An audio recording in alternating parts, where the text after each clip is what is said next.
Hello, everyone, and welcome. It is Tuesday, January 26th, and we are very excited here to be talking about a number of topics centered around ICIC, the intentional city in the clouds, and so many cool things. Monopoly, a new game that we're just starting to cook up. Anyway, we're tossing around lots of ideas. We'll see what sticks without any attachment to any. And Ananda, as our fearless leader, please take it away whenever you're ready.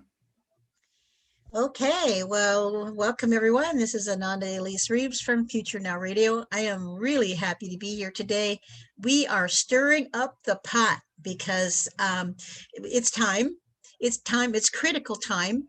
You know, there's a song that says, does anybody know what time it is? Does anybody really care? And the point is, what time it is it's time for us to jump into critical action for ourselves, for our souls, for our soul sisters, our soul brothers, and the soul of humanity. And I don't know what happened at the first of the year, or maybe it was just the astrology all lined up, or maybe it's that we have new energy in the political arena, and there's a woman in the political arena. I don't know what it's all about, but what I do know for sure is for the next 2,000 years, the energy of our planet will be led from the feminine energy. For the last 2,000 years, it's been ran from the male energy. And it's not about being female or male, it's the energy of that. And so for the last 2,000 years, what we've seen happen to our planet because of male energy control and dominance is we've seen a huge amount of war and distress and greed and money and politics and breakdown. And every single system in our world is broken. Every one of them. Everyone. There's not a system on the planet that is currently working except this one. This one is working. And the reason it's working is because we're creating a new city right at the top of the clouds called ICIC, Intentional City in the Clouds. And this is the first system in the new paradigm of the feminine energy ruling the energy of the world that is going to work. And you know why? Because we say so. That's all we need. We all say so. So what's working about this system is it's our intention to bring together all of the change makers on the world. All the change makers. Just scan your brain for just 1 minute and just think up all of the change makers you know that are happening in the world. We have the WE organization, WE. We have World Summit. We have Future Now Radio. We have Michael Tellinger's One Small Town. We have the Venus Project. We have Zeitgeist Movement. Those are the biggies. Those are the big players. We have people playing with us that have to do with the equality of races. That's all happening. We've just experienced a year where people stepped out right in the middle of an epidemic, right in the middle of a pandemic, and said with their bodies, we're marching to what's right about what's wrong about the whole old system of racism dividing people. So we have, from that, you don't see people out in the streets anymore, but what happened from that spawned tons and tons and tons of organizations that are behind the scenes that are organizing themselves for a new world and a new time. So, put your seatbelts on, because this is the time in history. This is called the long-awaited coming of age. We are now mature enough to be able to form our own cities, our own systems that work. We're mature enough now to do that. We're at the age of maturity now. We no longer need our politics to tell us how to organize. We no longer need our clergy to tell us how to believe. We no longer need broken systems that stifle us and keep us small and limited and scarce and full of fear. We no longer need any of that. So we have become a mature human race, and the clock says the time is now. There's never been a time that isn't now, and now is the very best time. So I'm so excited about today's call. And I want to bless my friend Jamin, who has put so much thought into, kind of not only just putting the key in the ignition, but putting some gas to the pedal. And he came up with some really, really good ideas about how can we. Remember, this is the age of how we can, not how we can't. Everything that we've had so far about building our organizations and our world and our systems have been about how we can't. Oh, you can't do that. That's illegal. You can't do that because pharma can't make any money off of tea tree oil or whatever it is. You can't educate your children on your own because it has to go through the government. We have to teach our children how to get ready to work in corporations. You can't just give them no walls and teach them out in nature. You can't have any medical issues because all the insurance. You can't drive your own car without it belonging literally to the state. Nobody owns their own car. Every car belongs to the state because you have to register everything. You can't work without paying taxes. So everything up until now has been how you can't, but we are in the phase of how we can. And this is the first thing we're doing about how we can form our own city, be it virtual, because when we get that all practiced and all down and all set, it'll be an easy step left about how to get into the actual physical world of what's working, not what's not working. So I'm excited about today. I got lots of things to say. I've been pondering this since our last talk. It's astounding to me. It's astounding to me how we are so capable. And in the last very few hours, according to the clock of humanity, and the last very few minutes and the last very few hours of our time, we have arrived at solutions and designs that everyone can use. I have some of my own input for this. I've been also pondering some things, and I want to hear from everybody here. We all have something to say. We're tiny.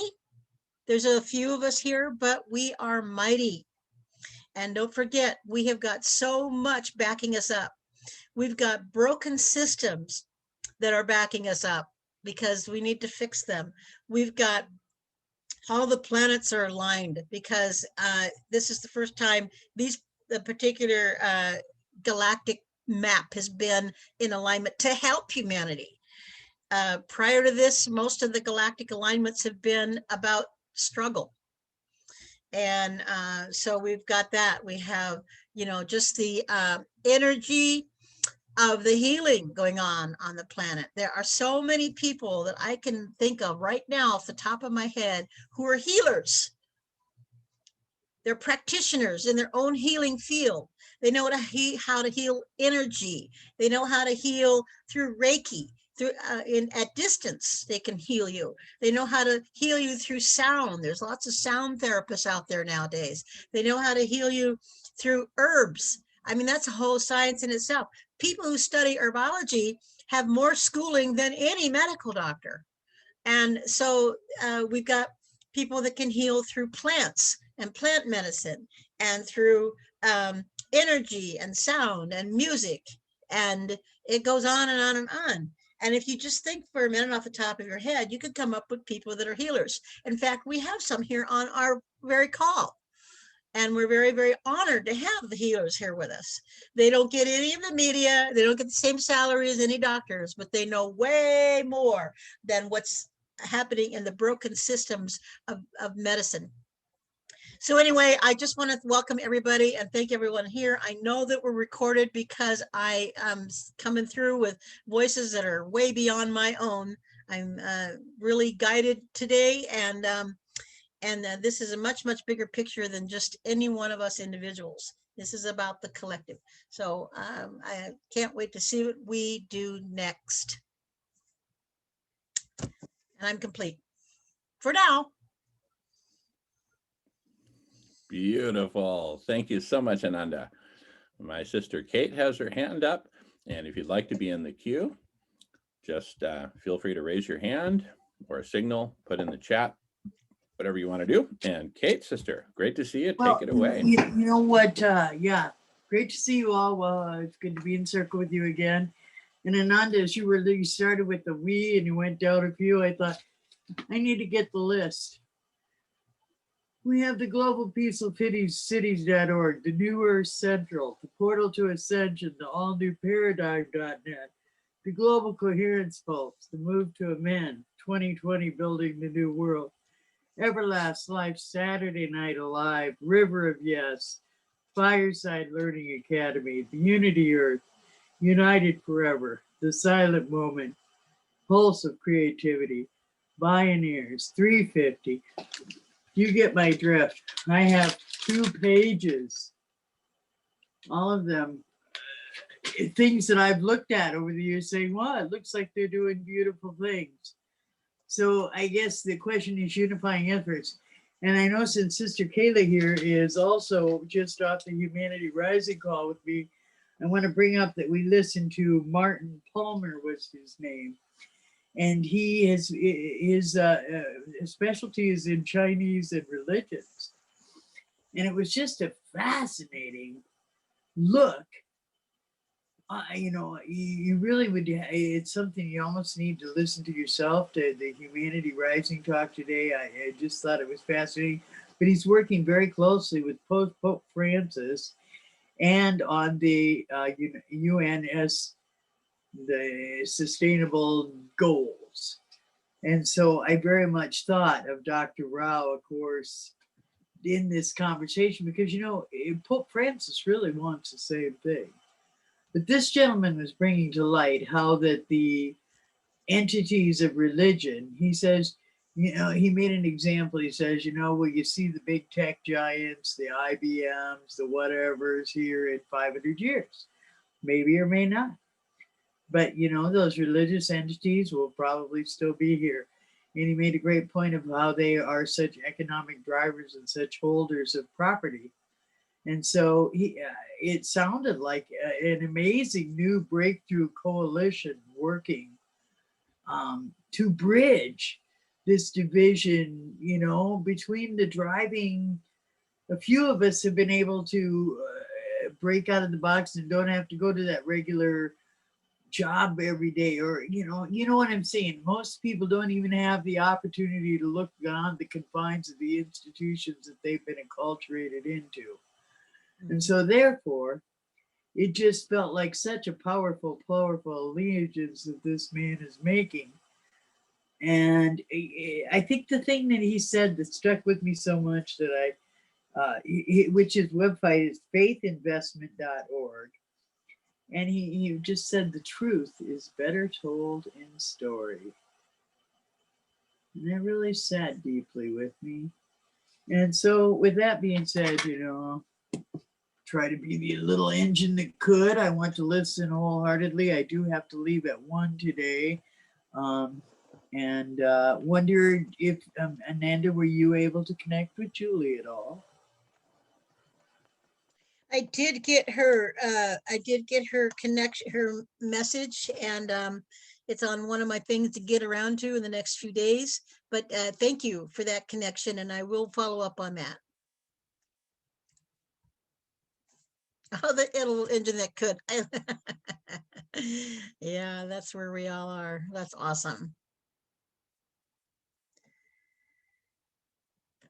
So, Kate, I want to thank you for bringing up just a sliver of the names of the change makers going on in the world. That's so timely, because as I was thinking about the piece that I want to add today to the ICIC, had to do with a lot of the change making organizations. And I wish I had that list in front of me when I was thinking, but I didn't need to because you brought it. So awesome. I want to refer to those brothers and sisters that are out there, giving their life to the passion that they're in, their little piece of the pie, that Jamin will be explaining in detail later on from the video he did. And so I'm very grateful you brought up some of the key players in the change making world, because our mission is to unite them and to create the city where they can come to be united. And I've got lots more to say about that later. All right, back to you, Jamin. Who's next on the queue? Let's see. I don't know that anyone is in the queue at the moment. So a great time to raise your hand and jump in if you'd like to, but no pressure, anyone. We certainly have no shortage of great ideas to share. I think a little bit of just sort of like context for this might be in order. And what Kate shared and what you've shared, Ananda, very, very true points that, you know, there are a small percentage of us who have been able to kind of break away from, let's just call it everyday reality. And it's not just a matter, it's really not really correlated very strongly with having, you know, economic resources or any kind of resources, because there are those who are living on a shoestring who nonetheless spend massive amounts of time in the Zoomosphere in these transformational conversations. And Ananda, as you've pointed out, there are so many, you know, I would say borderline countless change makers and change maker communities. Let me welcome Jiva, who's just joined us. Welcome, Jiva. We're recording. And hi, but I'm in the wrong meeting. I'm sorry. I'm gonna no problem. You're actually never in the wrong meeting when you come here. I know. I'm just looking for a different one, and I'm trying all these links. Sorry about No that. problem. No problem. Well, feel free to come back if you don't find what you're looking for out there, because you'll definitely find it here. And so there are, you know, I would just ballpark estimate that there's got to be on the order of tens of millions of us. 10 million people is just a little over 0.1%, 1 in 1,000. If 1 in 1,000 human beings were participating in these transformational conversations, that would be 8 million of us. There's probably a bit more than that, you know. I'd say somewhere between 1,000th and 100th of humanity is participating in these transformational conversations in one way, shape, or form. Probably most of them offline, but the online component is definitely in the millions, probably in the tens of millions. And yet we are so fragmented. We are just incredibly fragmented. I'm the program chair of the East Bay Sierra Club dinners down in the San Francisco Bay Area, even though I live up here in the Pacific Northwest. And we've taken a break because of COVID, no more gatherings. But when we were having our gatherings, our monthly Sierra Club dinners, I'd bring in all kinds of speakers. And during one dinner, I think it was Michael Gosney from San Francisco who was the speaker on the topic of arcologies, which is another form of cities like the Jacques Fresco stuff that you introduced to us, Ananda, last time. Excuse me. There was a professor of sociology there who made the point that there are on the order of 1 million nonprofit organizations in the world, 1 million, with a combined membership of on the order of 1 billion people. So he said, if you took this entire body of nonprofits and their members in aggregate, it constitutes a superpower, a 1 billion person superpower, but it constitutes the most dysfunctional superpower imaginable, because rather than working together, they're all competing with each other. And for what? They're competing with each other for a toxic poison called money. That is one aspect of what I'm talking about, but it actually goes deeper than that, because among the transformational communities, you know, like, we're not organized as a nonprofit. We just get together and just say, hey, let's be completely unshackled. Kala makes a good point that not all of them are not working with each other or competing with each other. Very good point, Kala. Point definitely taken. But if you look at the transformational communities that are popping up here, there, and everywhere, and there are so many of us, most of us probably are not even organized as nonprofits. We're just concerned people getting together and saying, hey, enough is enough. How do we save life on Earth? How do we transform life on Earth? How do we heal life on Earth? And you'll often hear me saying, save, heal, and transform life on Earth. So there are millions upon millions of us groups out there, and groups of change makers, and really doing transformational stuff. And we are, for the most part, very separate and even competing with each other. And in some extreme cases, even attacking each other, outright attacking each other. And here's an anecdote. I'm not going to name any names, but it is important to diagnose the problem if we're going to heal it. I have actually been the target of 2 character assassination attempts coming from the same transformational community that has actually done and continues to do a lot of good work out there. But they somehow perceived me as a threat, and what we're doing right here as a threat. And so they took it upon themselves to launch 2 separate character assassination attempts. The first one was based completely on lies. And when I pointed it out to the leader of the group who was spearheading the character assassination attempt, and I said, that's not true. What you're saying is not true. Please stop. And if you have any questions or concerns, please contact me directly. Well, 3 days later, that person sent out a big email basically saying, aha, not only am I right that Jamin is evil and doing all these terrible things, but he's now a liar. He's denying it, and that makes him a liar. So, I mean, it was just a barrage of character assassination. And that was the first wave. A few months later, when we launched the press conference, we got a second wave coming from the same transformational community. I would love for that to be healed. It will be healed on its own time, I'm sure. But it is a very important anecdote because this is actually a significant transformational community out there that's engaging in character assassination. And I believe that if we get to the root of it is we are all trapped in a game of monopoly, an all-day monopoly game of hoarding of money, hoarding of credit, who gets the credit for whatever is accomplished, right? Hoarding of the spotlight, hoarding of community, hoarding of membership, and basically saying we are, whoever we is, we are the ones, to lead humanity to this transformation. Even if they don't say so explicitly, that's really the undercurrent driving a lot of the motivations and the actions and the character assassinations that are going on. So, I'm highlighting, some of the worst of it.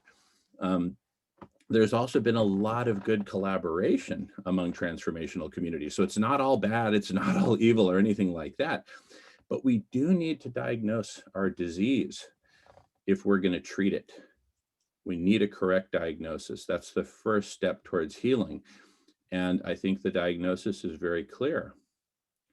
We are trapped in an all-day monopoly game where, to paraphrase the lyrics of Ozzy Osbourne, a rock star who was very popular in the 1980s, in his song Crazy Train, the lyrics go, one person conditioned to rule and control. The media sells it, and you play your role, whatever that role may be. Could be a role of follower, contributor, could be the leader, right? One person conditioned to rule and control. The media sells it, and you play your role. Anyway, so what we're setting out to do is create a safe space where all the change makers and change maker communities can come together and find all the ways we need to play together well, to co-create together. And if we have differences in opinion about X, Y, or Z, to have a safe and constructive, compassionate, collaborative way of working it out. And we believe that things have gotten so corrupt down here on Earth that we are taking the bold step of meeting where we're meeting right now in the clouds, and actually not just having little picnics up here in the clouds and then going back to Earth to our normal thing. We're creating a permanent base, a city, an intentional city in the clouds. You all know about intentional communities. We're creating the first intentional city in the clouds to take on all of this, to bring all of the change makers and change making communities together, and ultimately come up with all of the solutions we need to save, heal, and transform life on Earth. And for lack of better words, beam those down. You know, beam me up, Scotty. Well, we need to beam down these solutions from the intentional city and all the co-creative efforts that will be going on in the city, ICIC, down to Earth to make change happen here. Now I see Alan has his hand up, but first I'm going to pass it over to Ananda. We like to touch base with our matriarch in chief, or I just made up that term right now. And Kate, I'm not sure if you had your hand up a second time, so please let us know if you did. Otherwise, Alan's the next in the queue. Yes, you did have your hand up. Okay, so Kate will be next, followed by Alan, but that's after we touch base with Ananda. Take it away, Ananda. Well, you know, I'm sure that we were all dreaming the same dream last night, because everything that I had to say is already been laid out and formatted. And I can't wait to see the discussion that we get to get deeply into today. But Jamin, you know, you're talking about organizations and how we really actually have a superpower organization if we put ourselves all together. And that's the reason why we're creating this city, is so that everyone will have a funnel to go through and connect together and get the resources that you need in order to succeed. You don't need to compete about it anymore. You need to join in together and share the resources. So we're going to talk a lot about that today. And the fact that Kate already brought up just some names of some organizations. And so it's been already determined or acknowledged, really, that there are millions of change makers out there. And what are we doing without our own resources? You know, if we've only got just so much time here, and the fact that things could change really fast on the planet here, either politically or energetically or technically, financially. There's all kinds of things at risk here that could change pretty quickly. And it's just like being prepared and ready for a tsunami, or prepared for an earthquake or something. You put together things in your basement that prepare you for emergency. So what I want to know is, why aren't all of these millions of change-making organizations prepared for the emergency? Why don't we have our own media, our own TV station, our own money, our own bank, our own social media systems, our own database? What if there was only one database with everybody's connections in there, and you could freely access it anytime you want? Or what if every single organization put in a small portion of their money into the funnel that funnels out back to everyone, and they have free access to it anytime by just, applying for it? Why aren't we prepared for the emergency of the fact that none of us are going to succeed if something comes down with our current system being ruled by corporations? The media ruled by corporations, the banks ruled by corporations, the laws and rules all ruled by corporations. Why aren't we working together to prepare ourselves for that in a united way? And that's what we're going to find out more about today and as we keep going forward. So please proceed with the next hand up to speak in the queue here. All right, Kate, sister. take it away. Yeah, followed by just Alan. a couple of thoughts as everyone is speaking. Is I'm very when I'm misadvertising. I miss come and join the conversation, and I'm very careful now to not use the. I'm reminded, and I was reminded again in the lecture this morning. Humans are not going to save the earth. It's the humans that need to be saved. It's our understanding that we're reciprocal with the earth, that we need to live within that cycle of the earth. And that was what was also very prominent about the message from Pope Francis, is that he thinks a moneyless society, that transforming the society right now is not, and it's almost like an entire new restructuring. I wish I could use the words that the gentleman used today. But it was, just Francis himself saying that, this whole economic world just has to be dismantled. And then on that, there is a moneyless society that I have a lot of respect for that meets on Facebook. And of course, I've implored them a couple of times when they're having their discussions. Hey, it'd be great if you all show up at this time, and it hasn't happened. But I see, of course, I didn't see till yesterday after it was over that they do have a moneyless society Zoom. So I thought I'd sit in on that next week, do a little field trip with them. And and like I say, the native, I spent a lot of time with the person with the native worldview, I guess you would say. And they are so quick to remind me that it's the man that needs saving, not the earth. And so that as we transform our hearts, I guess I'll just read a few more while I got the mic. Source of synergy from the ground up, infinite potential, beyond words, the Open World Alliance, First Nations Development Institution, Findhorn, Open World Alliance, the Sierra Club, Victory 2020.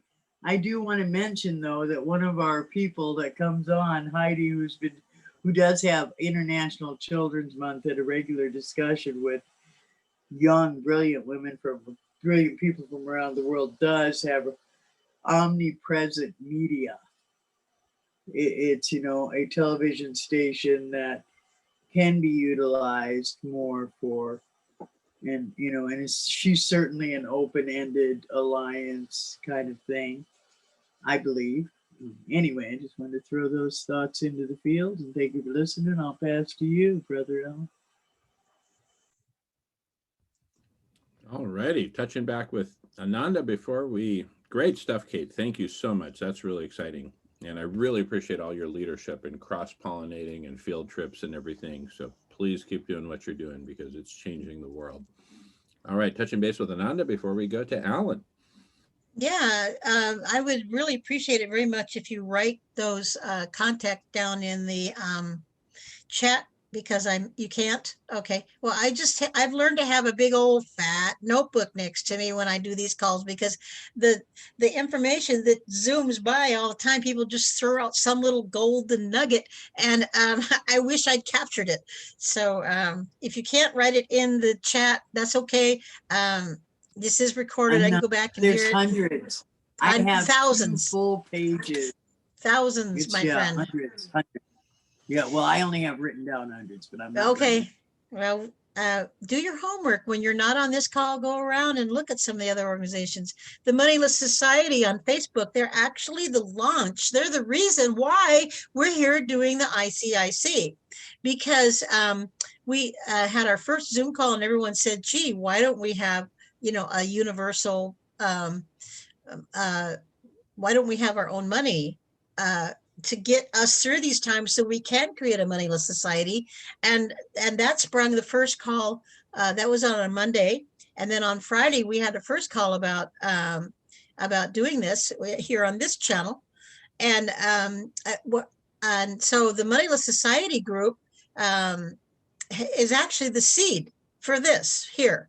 And we're going to bring them in and unite them back here with us, but they're a great group. Matt Holton heads that up, and he's waiting to hear back from me about what happened with that discussion, and I can't wait to tell him, but I wanted things to be a little more solid about what we're doing here first. There were some things I wouldn't have passed back to him, based on some things that kind of surfaced last week. I wouldn't have necessarily sent that over, but once I get really clear about what we've got here, and we're in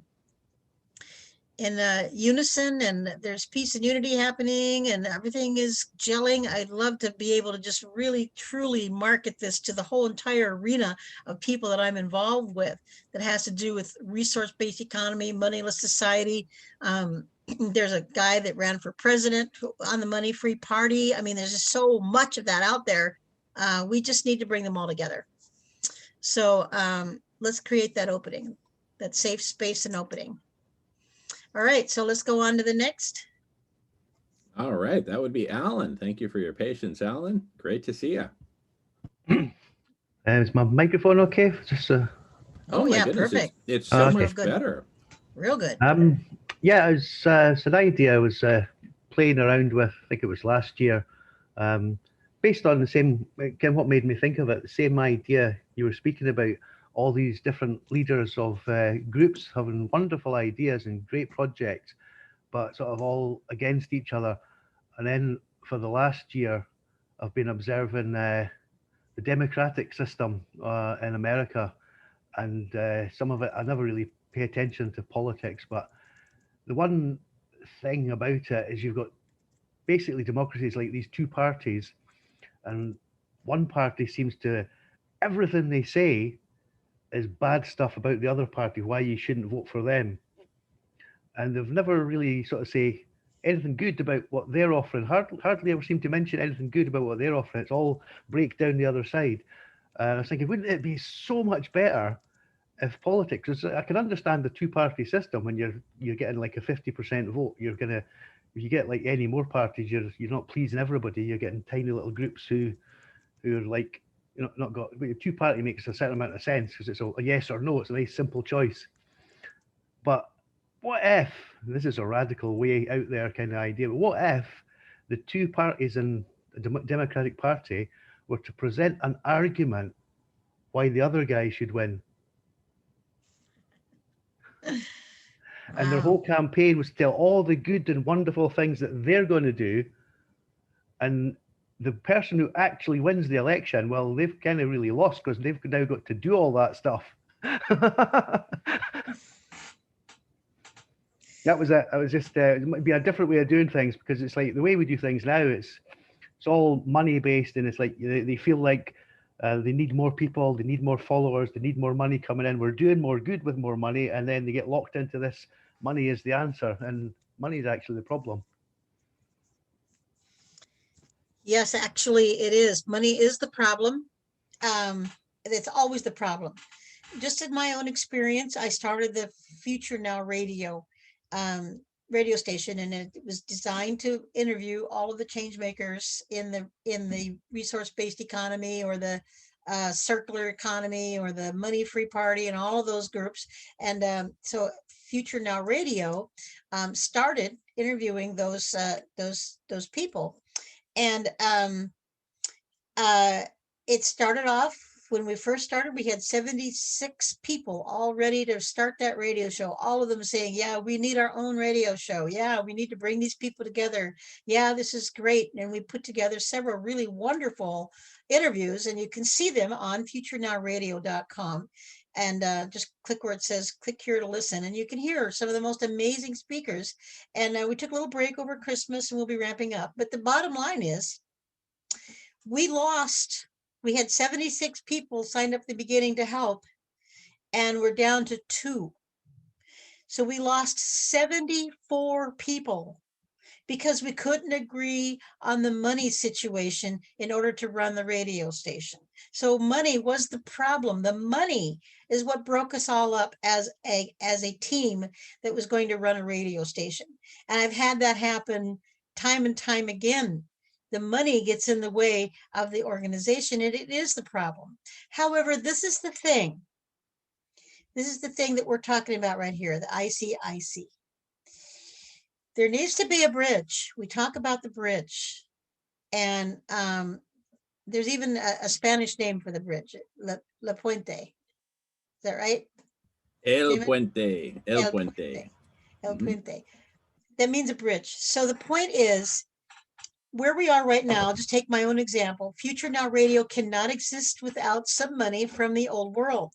I need money to pay for my software. I need money to pay for my website. I need money to pay for my Zoom calls. They're not going to take trade. Zoom's not going to take trade. Jamin right now out of his own pocket is paying for us all to be here. So the point is, money is the problem. How do we set it up so that we can come together and have enough money in all of these change-making organizations to be able to set up our organization so it runs sustainably on its own and gets to the point where we don't need money? We have to have the old money system in order to get to the new money system of no money or circular money. So, you know, my experience of being involved with the RBE people, resource-based economy people, that whole arena, there's thousands of them, is that most of them are ingrained with scarcity. The scarcity that was ingrained with us because of a non-functional money system. And if you study how our money really works, it doesn't work. It's just printing money out of nowhere. It's made up out of nowhere. It has really no value anymore. That I'm worth whatever, you know, Elon Musk is worth whatever he says he's worth because people say he's worth that. There is no money backing him up. There's no money backing up anybody. It's a matter of zeros that you put behind, you know, whatever you claim your worth is or what people think your worth is. So I've become kind of an expert on this whole money-free thing because I supported Steve Saylor. He ran for president of the United States, and he was on the no money party. He says, when I get to be president, I'm getting out of the way because the people are going to run the country, not any kind of political system. So for a long time, people thought, well, if we just get a different person, if we get the right person in the political system, then that'll be the answer. But that's not the answer. Politics is never the answer because politics divides people, and that's not what we're about. So the point is, yes, money is the problem, but we need to use that system in order to get to where we don't need the money.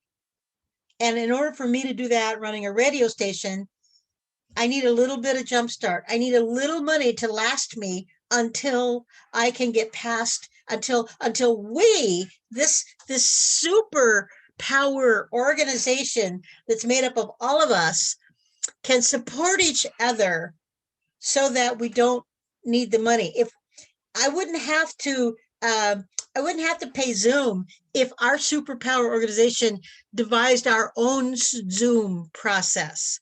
I wouldn't have to pay for internet radio station software if we, as a superpower, had our own software, if we had our own webpage, if we had our own TV show, our own media, our own databases. Like if we had all that, I wouldn't have to pay for it from Zoom. We can invent our own because the technology is already in place, obviously, because here we are using that technology. Why aren't we putting the technicians together to create our own Zoom station, our own YouTube, our own Facebook, our own bank? Why aren't we doing that? So that's the point of this whole thing. So I was going to give you an example of using money to get to no money. So I was part of an intentional community called East Wind Community. An East Wind Community is made up of about 100 people on 1,000 acres of land in the Ozarks. And they're all peace-loving hippies. And they all just love nature, and they eat organic food, and they grow all their own food, and they live in the country, and they're never anywhere near a city, and they have a wonderful life there. They love each other. They have all the entertainment they need. They've got musical instruments that you can just pick off the wall and play. They've got everything they need. The reason they have everything they need is because they invested in the world. So they are part of the corporate world in the sense that they have a nut butter business. Now, they have clients who buy their nut butter. And so that community supports itself because it is involved with the corporate capital world. So yeah, they have to deal with the fact that they have to sell so many nut butters in order to support their 100 people. Nobody there works for a job. They all work in hours, not money. You never see money. You never see money the whole time you're there. You get a little stipend every month, but it goes on a card, just like, your little food stamp card. And you use your card to get the things in town that you need, but you never really need anything. They give you free room, free board, all the clothes you need, all the soap you need, all the toilet paper you need. I mean, basically, they live for free. But they get all that because they have one tiny little fingernail in the corporate world to support them. So what I'm saying is, why aren't we here having this superpower energy with all of us united and one tiny little fingernail in the hand of where the money is, and deal with it? We have to have money in order to get to a money-free society. Go ahead and use that money to set up your radio stations or your TV stations or your own YouTube station or the technology we need to build our own database. Go ahead and use that money, because soon we'll be so independent we won't need to pay for it because we'll have it ourselves. The main media stations that are owned by the corporations, once they're owned by the corporations, they don't need to pay for their channel because they own it. Why don't we own it? Just for a little while. Make the thing that's the evil thing, the money thing, make it not so evil for a little while, until we can get our feet grounded in the technology we need to proceed. So that's kind of my rampage. I'm going to stop for now, but it's so important to get it, that money, that every change maker needs the money in order to get to a place of not needing money. So let's just swallow that big ugly pill and admit, okay, you got us. We're gonna need the money to pay for our Zoom call in order for us to talk today. But how about we just invent our own Zoom station? No, we don't need it. Just saying. That's what we're here for. Let's make this thing go viral. I'm complete. Thank you for bringing that up, Alan. Don't get me going, you guys. Don't ever get me going, because I've got enough wisdom in this heart and brain to go on for as many years as I've been alive. So, be careful. Don't get Ananda going unless you really want to, because I got wisdom, lots of it, and I'll share it anytime. Ananda, you're like the old stalwart of the stalwart of the anarchists. Thank you. Yeah. So I thought it was Kate speaking, excuse me, but can you put the connection to the Ozark community in the chat? I would love it. I was born in the Ozarks. Oh, yeah. I only lived there till I was 5 years old. My dad was a town doctor, but my brother just said he wants to go do something back in the Ozarks. That would be great. But it's interesting. The Amish, America was founded on this vision, and we think it's so radical, but it was founded on co-ops. It was supposed to be the New Jerusalem. We had the Amish and the Mennonites and all these people they all lived as a co-op. They lived with co-ops. One of the refrigerators they created still exists, but all these were communities like kibbutzim.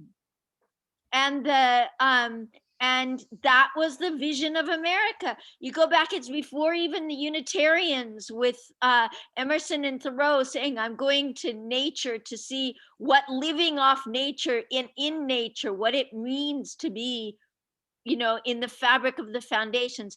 This vision is at the very, very base of America itself. Yes, you are correct. And that is right. Why aren't we back there? Why did we buy into the money game so strongly that we can't separate ourselves and get away from it? Truly, This truly. is why. I'll tell you why. We're not united. Bottom line. We're fragmented.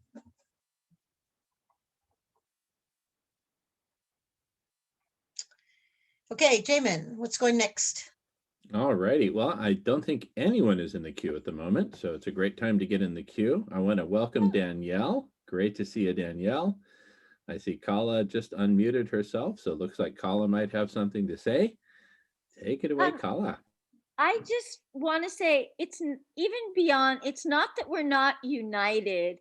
I was away. I went to Asia for 10 years. I was working in peace and conflict education and all kinds of stuff. And then in Australia, I went because I wanted to understand social democracy. Because when the US, when the Cold War came down, I went to Mongolia, to an ex-Soviet country, to make bridges. And then when we finally needed some assistance, I got told by this economics officer from the US Embassy, because I'd written all these grants, we were doing all kinds of stuff, and they gave us the old Lenin Museum, but we couldn't get any funds because everybody in America was trying to convert the ex-Soviet Union to a capitalist class system. And it was done intentionally with the Soros Foundation International University in Budapest. My friend ended up being invited there and freaking out, saying, Kala, this is democracy? They're telling us they want to make us an elite to go back to our countries to make to become the elite and create a class system. So under socialism in Mongolia, where I went, before that, and I'm not saying they had everything they need, because they didn't like the political suppression, they didn't like the imposition, but meanwhile, everyone had a job, everyone had a place to live. The government people lived in the same kinds of apartments that everyone else lived in, the ministers and everybody else, and there was very, very little crime. Russia was extracting the minerals to support the country, but there were things that were working and things that weren't. And the economics officer, when I went to him to ask for a grant, said, honey, I'll tell you, I could waste a lot of your time and a lot of my time, but I'll tell you, we're here for one thing and one thing only, and that's business, business, and business. Now you have a nice day, honey. And that's a quote. And it's like, when I came back here in 2006, I went to some workshop in Santa Barbara, and I really didn't get it, like what had happened in the 20 years I was away. And I turned to a guy who said to me, I said, like, well, what's going on? And he looked at me like I was, like the kid with the emperor's new clothes. And he said, well, we chose money. And it was like I was like the emperor, the kid that with the emperor has no clothes on. And I freaked out when I listened to commercials in California. I felt like my body was being marketed, but my family was here, my mom. And I heard commercials on the radio going, yoga as shopping. And I freaked out. And everybody else was like, what's the problem? Yeah. And loving your car. My car and I have found true love. And I'm freaking out, and they're kind of going, about what? Sorry to tirade. No, don't be sorry, Oh, Kala. no. Keep tirading, please. You never need to apologize. Not here. I'm loving what you're saying. It's so striking a chord with me, and I'll share in a moment. But I want you to please feel free to keep on sharing. And please tell me about the Ozark community. Yeah, it's a East Wind community. It's been around since the 1960s. It's old world. Although, they make plenty of money on their nut butters. They have all the modern conveniences. When I was there many years ago, they had satellite TV, which was a big thing. There is no cable TV anymore, but they probably have some kind of a streaming.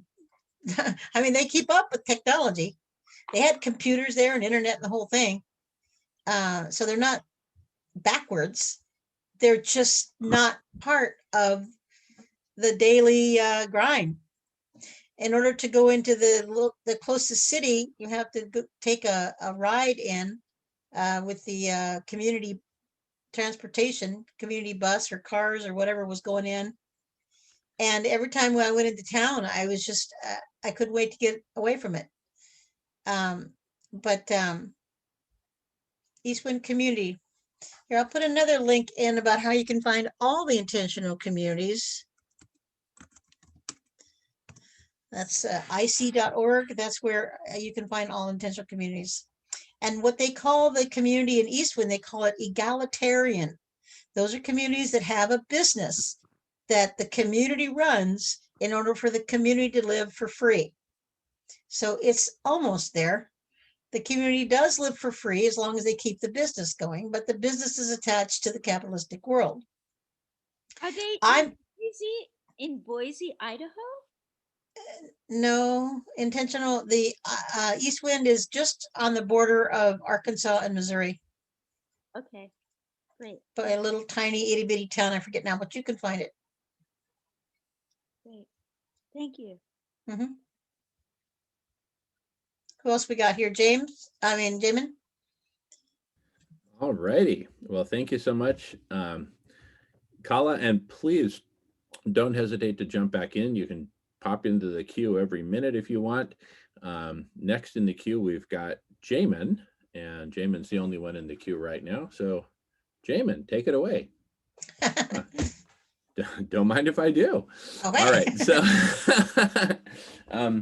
So first of all, I wanted to, I'm really grooving this conversation about money free, and Kala, you really brought me back to the mid 1980s. But can you first remind me what years you were gone and when you came back and had that big reverse culture shock? So I left in 85, the end of 85, and I'd come back once every 5 years to visit family. I freaked out a couple times because it was like coming into a place that thought it was the center of, yeah, especially after 9/11, it was like so diluted, it was freaky.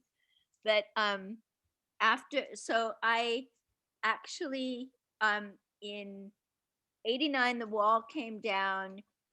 93 and 94, end of 92 through end of 94, I went to Mongolia. And then I eventually came back to the US in 2006, the end of December. So, yeah, that's when I returned and started going around and feeling completely weirded by my body. It really felt physically like I was being marketed from the inside of my bone marrow out. The atmosphere of the consciousness of capitalism. Since then, I mean, COVID has shattered so much in many ways that needed to be shattered. But it was starting to get a bit better. But the veneers and the layers of delusion have been really, it's fascinating to see them, like, like the kid without the emperor's new clothes sort of thing. It's like, it felt like somebody wrote the book, one of these teachers wrote the book Spiritual Materialism, I probably in the 80s, I think it was in the 80s. But when I went around I was in Berkeley, whatever you call it, and what it felt like was we had not only perfected spiritual materialism. You go to the Bank of America and there's this little girl meditating in a bikini on the beach, and it says, "Let your money find the peace that you have." It's like we perfected spiritual materialism. And then what it looked like to me was we had perfected spiritual arrogance. And arrogance is, of course, the last great wall that the spiritual one comes to, and it either shatters them or they have to shatter through it. But it's the infamous great barrier, one of the that becomes the dweller on the threshold. But it feels definitely like we had before COVID, I don't know where we are now, but we perfected spiritual arrogance. Wow. Thank you, Kala. It's interesting. You mentioned the year 1985, and you mentioned Berkeley, California. In the mid 80s, I was doing fairly intensive volunteer work in my winter vacations and summer vacations in central Mexico. And this, Jimena, you checking out, Jimena? Go ahead, feel free to, oh, okay. All right. She's just acknowledging. Anyway, so I was in the state of Guanajuato, Mexico, and in the mid 80s, rural Mexico was nowhere near as capitalized, uh, as bound to money as it is right now. It was much more, subsistence farming. And the summer of 1985, I spent the whole summer in Guanajuato doing latrine construction and health education projects, published a health pamphlet, circulated it, formed health committees. I was just on fire because I'd been doing it a fair amount by then at the ripe age of, I was all of 17 years old in the summer of 85, and I was just on fire. After that summer in Guanajuato, I came back to Berkeley, California. Actually, about 100 feet north of Berkeley in the city of Albany, the small town of Albany, just north of Berkeley. And when I came back to the United States in the middle of the Reagan years in 1985, I could not sleep. For several nights, I could not sleep. I had transitioned from what felt in relative terms like a utopia, a virtually money-free society, not totally money-free, but it was way less capitalized than it is today. It was much more grow your own food, share your food with your neighbors. And it's like we just lived in this beautiful, it was all about sharing. It was not about money. Money separates people. I mean, I've seen it in my own family. I've experienced it. It's just been horrific. But there, it was just so beautiful. And I get back to mid 80s, which was the beginning of your journey outside the United States. And then you came back 20 years later. And of course, over the years, it's just gotten worse and worse and worse all around the world. But I could not sleep. It took me like a week of no sleep. And I was like, Dad, what do I do? And then, I kind of gradually got reassimilated, back into this American culture. But I would constantly break away to Mexico for sanity and to do things that were truly meaningful. Of course, that's all changed quite a bit. There's a lot of, in that same village where I spent most of the summer of 85 in central Mexico, I have two godsons there now, compadres, so I'm deeply connected to that place. I was there a few years ago visiting, and I was like, hey, what's that? There's that new house across those fields over there, this blue house off in the distance. Who lives there? Oh, those are some narcos, from the drug cartels, right? And that area, it's in the area of Silao, Guanajuato. Silao is an agricultural hub. It was a pretty small city back in the mid 80s. It's now a major drug cartel hub, and they've got like multiple murders per day in this city of 150,000 people.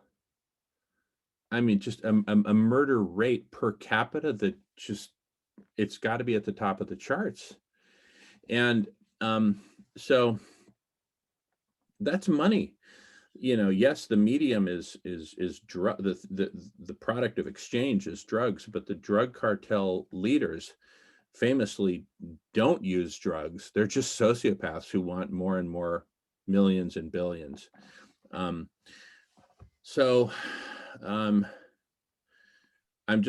was just really, touched by what you said, Colin. I appreciate it. And I think this thing about money is really, really, really important that we figure it out. So one of the things I want to say about that, since we do speak very openly here and it's okay to disagree, one of the things I have to say is, what if we were to make money much less of a central thing in our community and in ICIC? And, what if we, yes, we were responsible with it and responsible for it and said, okay, we need to take responsibility for this. One of the ways that occurs to me as sort of a short-term kind of stopgap is that there are a number of us who, when the hat is passed, we have funds that we like to contribute, right? So what if we had a much more kind of quiet, low-key pass the hat group that basically anyone who needed support within our community could say, hey, I need support, I need this, I need that. And then the pass the hat group could get together and pass the hat and just come up with the funds, so it's sort of kind of more of a footnote that, yes, we're responsible for taking care of each other, but we don't make it such a central thing. And we certainly don't hide that fact, right? I'm not at all saying, oh, hide it, sweep it under the rug, make it secret, nothing like that. But just make it much less of a central thing that, hey, welcome to ICIC, let's talk about money and how we need to raise money from everyone and da da da da. It for me, it's a little bit of a spoiler. So that's kind of one thought I have, is to have a pass the hat fund. And now, Ananda, looks like you got something to say, so go for it. You're on mute, Ananda. We already talked about this in the very beginning of our conversation. We talked about how we would create, before we even named it, the city in the sky or in the clouds, before we even named it, we talked about unifying the groups, all of the change-making groups, to come into one umbrella, under one foundation, one funnel. And that funnel would provide for us. It would provide safety and protection and camaraderie and unity and money. But we would make it so small, the money part and the time part, actually, that it didn't take up the majority of our time or our energy. So we said, what if we believed beyond a shadow of a doubt that we could unite the majority of these big, massive, or even small, it doesn't matter what their size, these change makers, and everybody just put in $1 a month on auto pay. Now, me personally, I'm retired, but if I just had $1 a month on auto pay coming out of my account, I'm not going to be missing that. I waste that in a day when I just go out for a cup of coffee.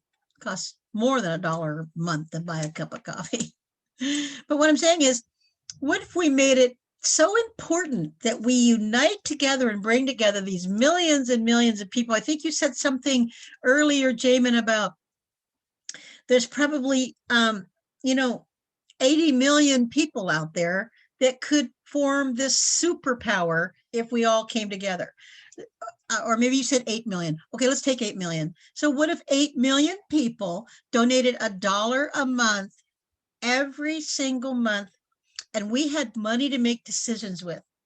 And so if you needed some money to get your organization to a place where you didn't need any money because you're doing the work, you could write a grant, apply for a grant to our pool of money that didn't hurt anybody, that only worked because we all united and got it all together, and it's our money. It doesn't belong to the banks or corporations, it's ours.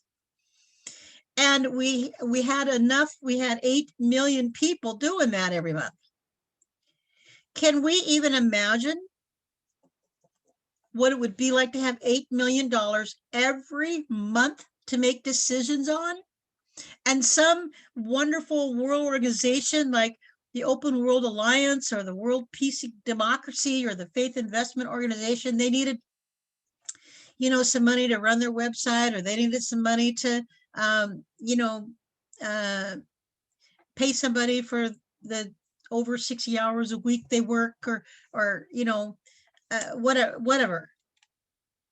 But if we made it so small, it wasn't the most important part of our organization. The most important part is not the money, but the people. And the same goes with time.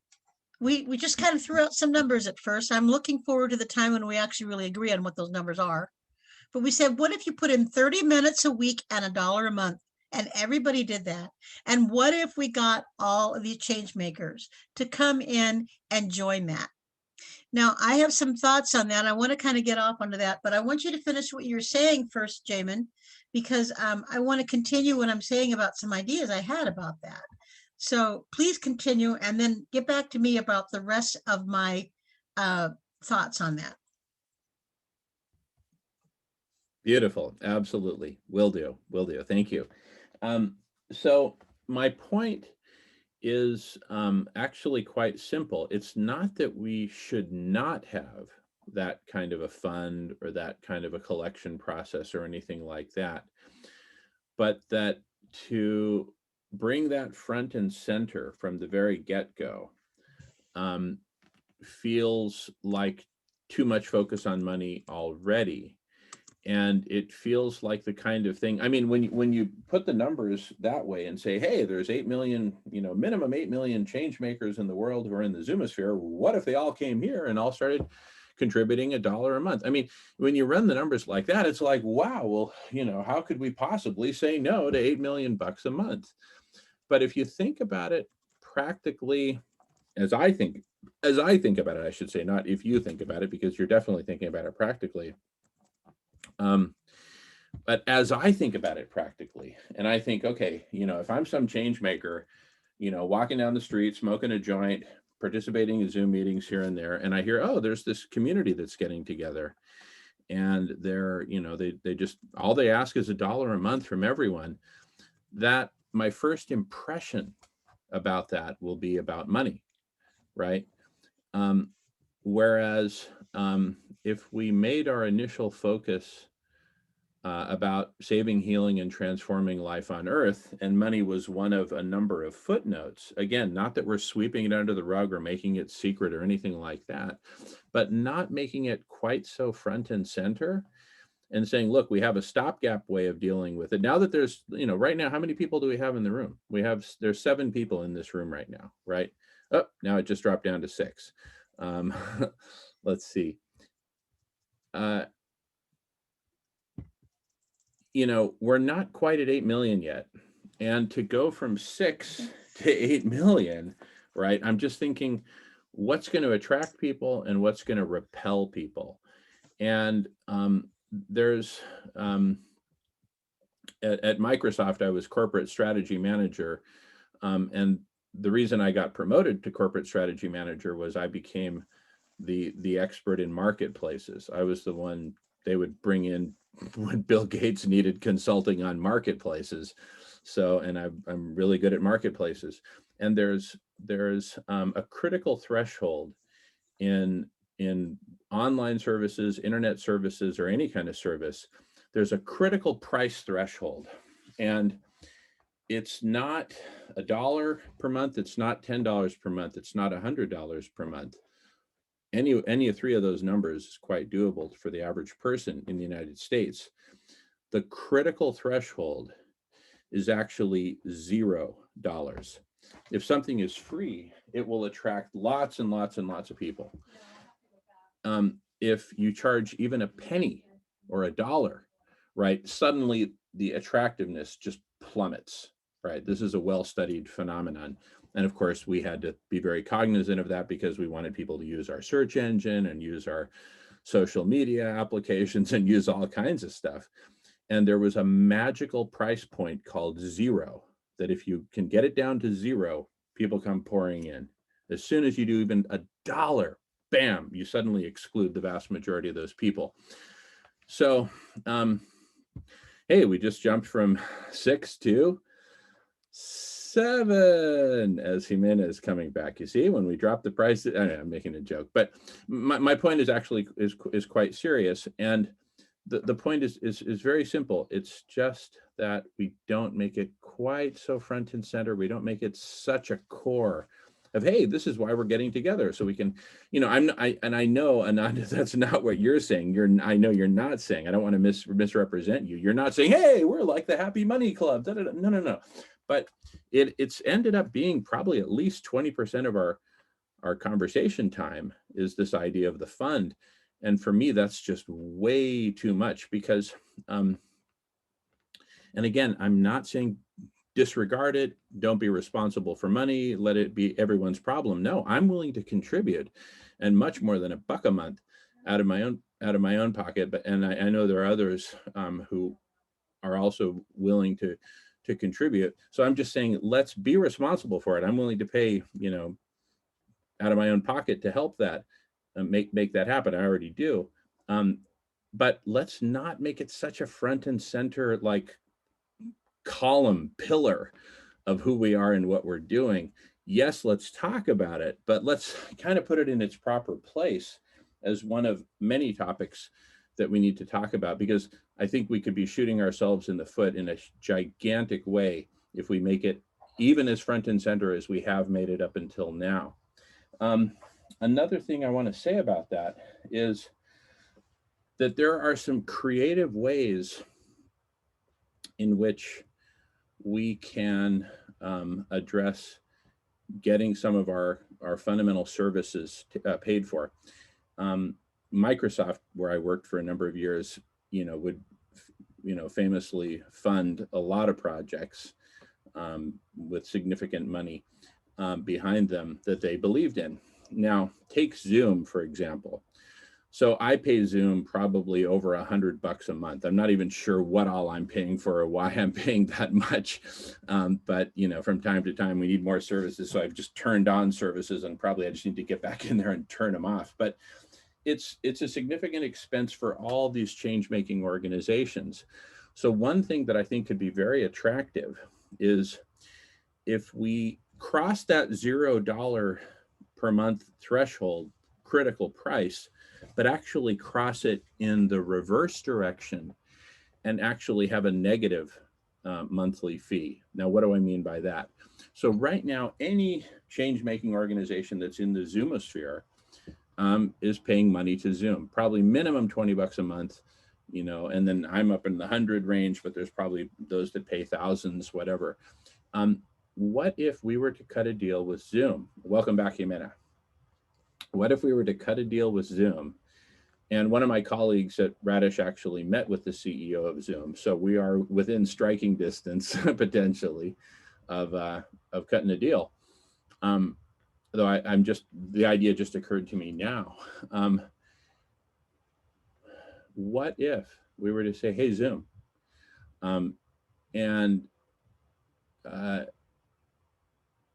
we're creating an intentional city in the Zoomosphere, your Zoomosphere, right? And to make this attractive, what if you guys just said open tap, open mic, open tap on Zoom services for the intentional city, right? And let all these change-making organizations come pouring in, and as part of your contribution to the world, which really wouldn't cost you much in the way of dollars. You've already got the server farms, you've already got the computers and the technicians and the 24/7 teams and everything else. It's not like we're going to add a big expense to you. But what if you let us operate for free? And in exchange, you got to come in and participate and study the biggest event in the Zoomosphere.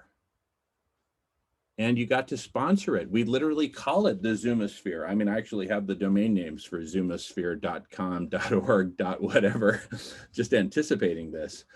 And, we make a trade, and then that way, hey, change makers, come on in, and guess what? You can cancel your Zoom subscriptions. Just come set up shop here. What a sweet deal that would be. right? Especially for, I mean, think about the United States. It's easy for me to say, oh yeah, whatever, you know, we can pay $50 a month, whatever, no problem. For someone in India to pay $50 a month, that's a painful bite, right? Why don't we see more people from India? Maybe it's because they can't afford the premium Zoom account, for crying out loud, right? A lot of them.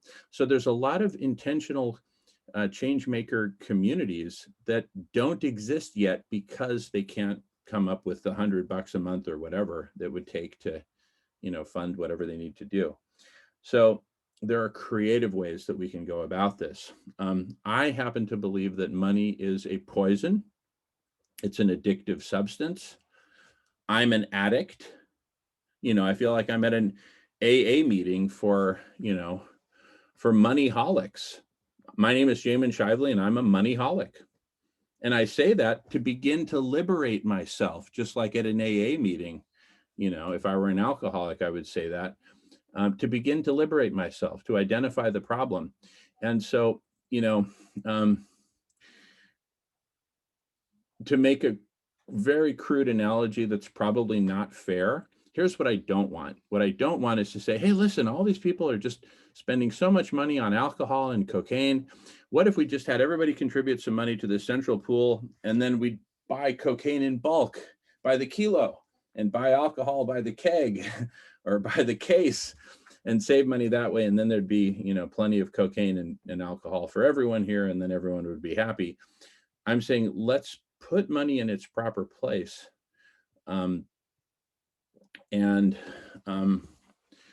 You know, yes, be responsible for it. Yes, there are people who need it. Kala puts in that Zoom is free until you want to do more than 50 or 100 people on a call, then it's $150 a year for 100. That's partly true. It's only free for the first 40 minutes if you don't pay money. At the end of 40 minutes, click, Ma Bell hangs up on you. And your, you know, sweet romantic call that you're having with your girlfriend in Indiana, click, gone. So it's really significant, actually. I think that's probably why we don't have as many change-making organizations in the Zoomosphere from a lot of countries in the world where per capita income is a lot lower than here in Western countries. So it's a very real issue. So what I'm saying is, let's really be responsible for it. And I think the first responsible step is, you know, not to put a price tag on what we're doing and say, hey, everybody contribute $1 a month. Because even if we talk about it in idealistic terms, there's a little bit of pressure there and there's a price tag on it. And again, it crosses that critical threshold of free, of $0 per month. And as soon as you cross it, even by a little bit, even by a penny, suddenly you make people stop and think, and most of them say no. So I don't want to derail the train before we even get out of the station by putting too much focus on money. So, and yes, let's talk about it. Let's make it a topic. Let's set aside time to talk about it. Definitely. But let's not put it on the front banner, you know, sponsored by cocaine, you know, or whatever. Let's really put cocaine in its place. Let's put alcohol in its place, and let's put money in its place. With that, I'm going to go on mute, having made my points, and I appreciate very much your listening. Going on mute. I think what you have to say, Jamin, and what Ananda offered are both really, really important. I think I love the idea of having it free for everyone to join, because then people do just jump on without thinking.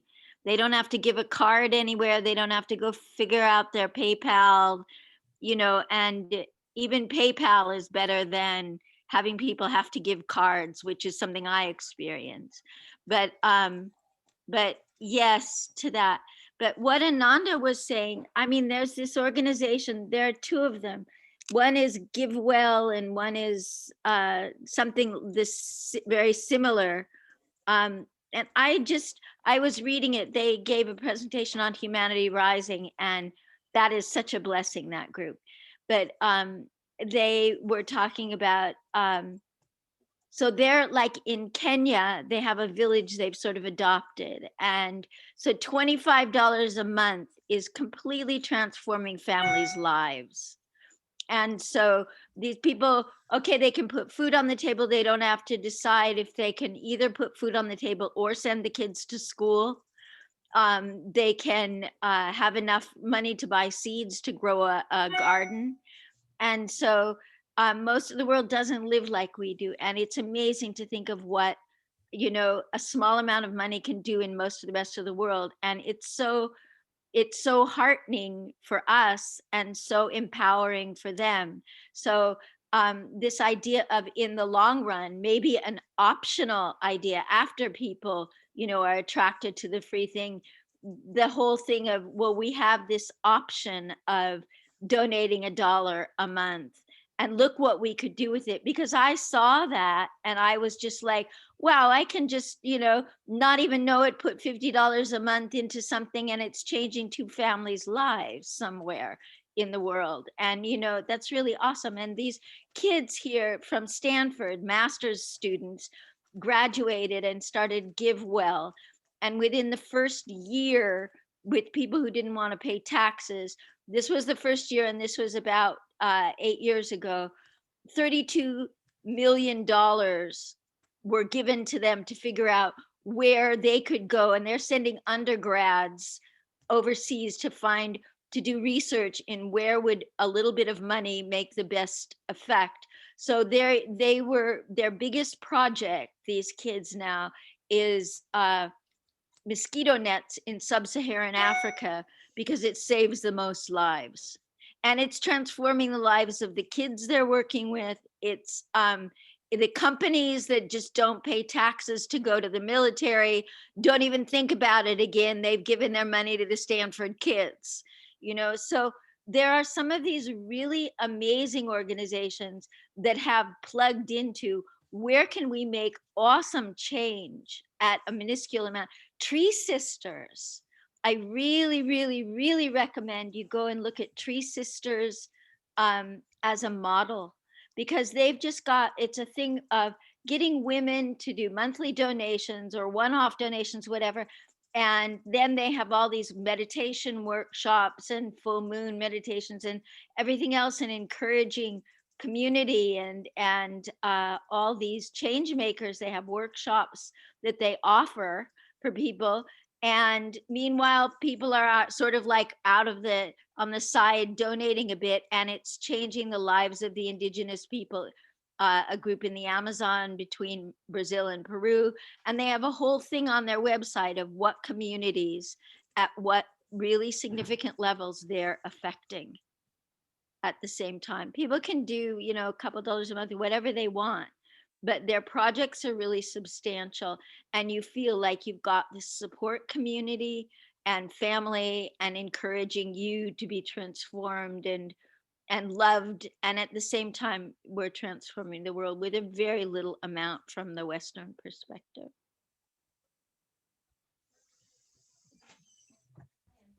Okay, wow. Well, we're on a roll here.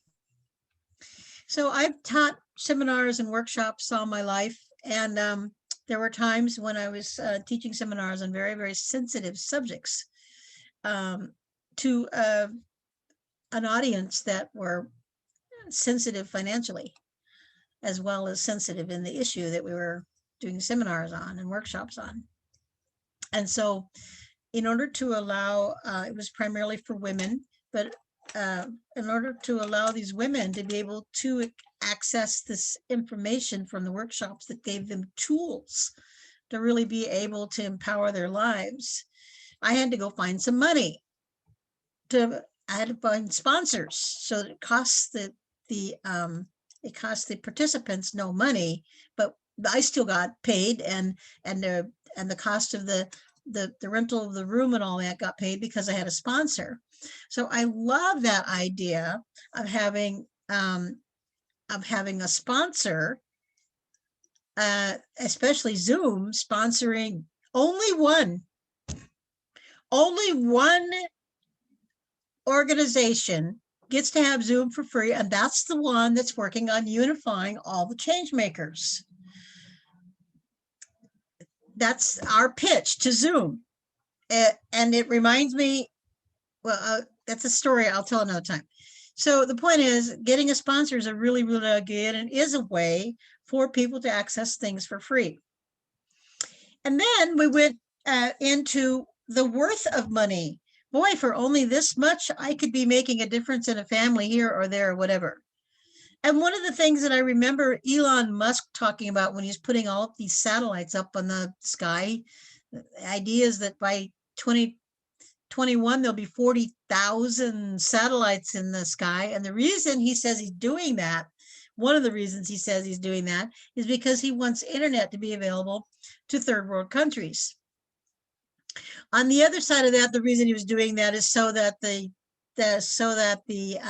stock market in New York City and Paris could talk together faster, because it meant saving money for 30 seconds or something. Anyway, so he tried to tell the public that, well, really the reason we're doing this is just for the third world countries so they can have internet. But all everyone was really behind that is so that the stock market can move faster. It's all back to the money thing. And it just kind of made me throw up at that point. But the point was, he said it publicly. He said, we want to put satellites up so that all countries can have access to internet. So there's another sponsor we can talk about. You know, what if everyone who ran a change-making organization got to have the Zoomosphere, and we got another sponsor that said you can have a free website, you know, another sponsor that says you can have free YouTube or free, you know, social media or something. It would take some work. We'd have to organize things and bring people together. But I love the idea of funneling people through with zero costs and having sponsors take care of that. However, what I learned from giving seminars and asking the sponsor to please give us enough money so these poor women could attend these workshops that were for their better health, there was always a condition, you know. And what people want when they sponsor things is they want something back from it. It's not just out of the goodness of their heart. They want you to, you know, mention them or put a link on the website about them, or, you know, they want to be known that they're doing that. So that's my experience with sponsors. I think that's a really good idea. It does take the emphasis off money. Now, here's the other side of this. You know, Kato was talking about, what if it's just a little bit? And we set it, we're spending all the time right now to set it up, but let's just assume that it's set up and then it's on auto pay. You don't have to talk about it anymore. But here's what we talk about. Let's imagine for a minute that we do get millions of people putting in their buck a month. And one of these Zoom calls is about being here talking about go ahead and let Natalie in before I go to my next piece here.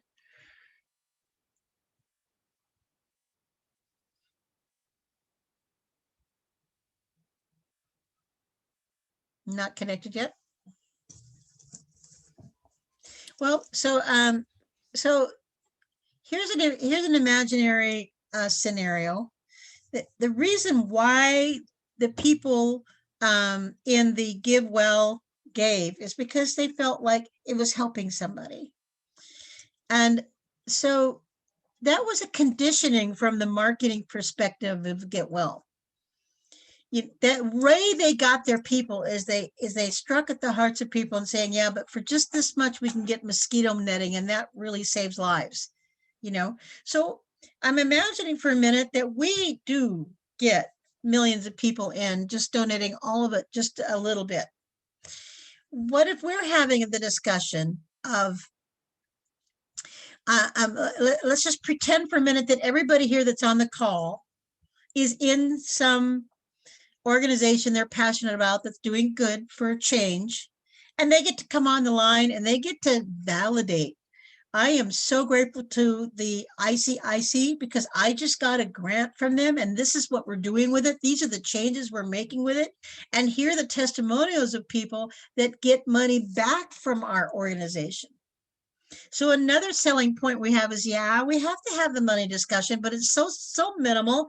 We'll just take care of it and then get it off our minds, get on with it, connecting and uniting and all that.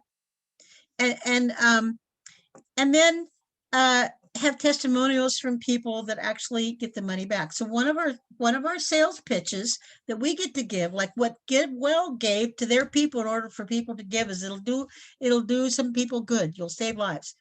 So the give back that we get to market as our marketing scheme here at ICIC is that you get to receive back. Because I think it was the guy at Daily Planet earlier said there's all of these millions of organizations and they're all competing for the dollar. You know, I remember I worked for the United Way and they went to bat to get the money from the government because they didn't want the Red Cross to get it. And they're fighting for the same money. You put a grant in and everybody wants that money. You know, they all go after it. But when you give money to an organization, any organization, they don't write you a check back whenever you ask for it. They never give anything back. They just want your money. You know, and when we tried doing some fundraising for Future Now Radio didn't have their checkbook ready to give back to people. We just needed the funds to get our radio station started. So, but our big come from is everybody puts into the funnel and then you ask back for whatever it is you need. And then we have testimonials talking about people who got money back from ICIC and how it helped their organization. That's a whole paradigm shift, you know, of getting back more than what you put in. And that saved your organization or helped your organization or your organization was able to launch or, you know, have an ad in the paper or whatever it is you needed money for, posters or whatever for a public meeting or whatever, that we got money back from ICIC. And that made us feel like a community because, you know, all day long I can get hit on, give me some money for my organization because we need money for this or we need money for that. But if we said we need money so we can give it back to you, that's a whole different come from.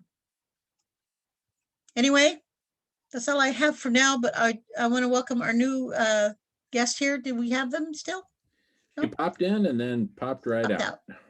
I think Well, she heard us talking about money and got scared away. Yeah, That's it a could very be. joke. That's a joke. Anyway. Well, you've got some points there, and I do believe there's a happy medium. And what if we found a sponsor and we also were able to give back due to the fact that people were giving such a small amount?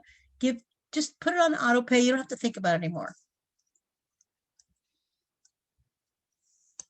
I need to take a small break here, and you guys go right ahead without me if you want, and I'll be right back. Yeah. Let's go ahead and take a break. And Jimena, do you want to make your point before the break? I think probably you'd want Ananda to hear you, and maybe Jimena, this is a good time for us to break away for a few minutes because we needed to have a little private chat at some point. We could go to a breakout room or something. Anyway, go ahead, Jimena. Let just share. Yes, I want to talk with you, Jaime, better. Like I wanted to talk a long time ago. My ideas went away. So I prefer to talk with you about Del Puente and do some things because my time today is very just. So yeah, we can have that chat right now. Okay. In other words, me and you on a breakout room. You want to do that? Yes. Okay. Yes.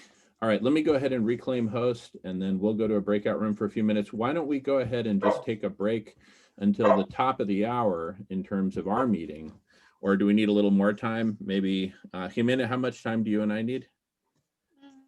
Like 20 minutes. Yeah. Okay. Why don't we take a break? Much. Why don't we take a break until 10 minutes after the hour? That'll give people time to get bathroom, food, whatever. And meanwhile, I'll create a breakout room. I got to take a call real quick, and I'll be right back, and we'll set it all up. So we're on break officially, and and Jimena, I'll get us into a breakout room in a minute.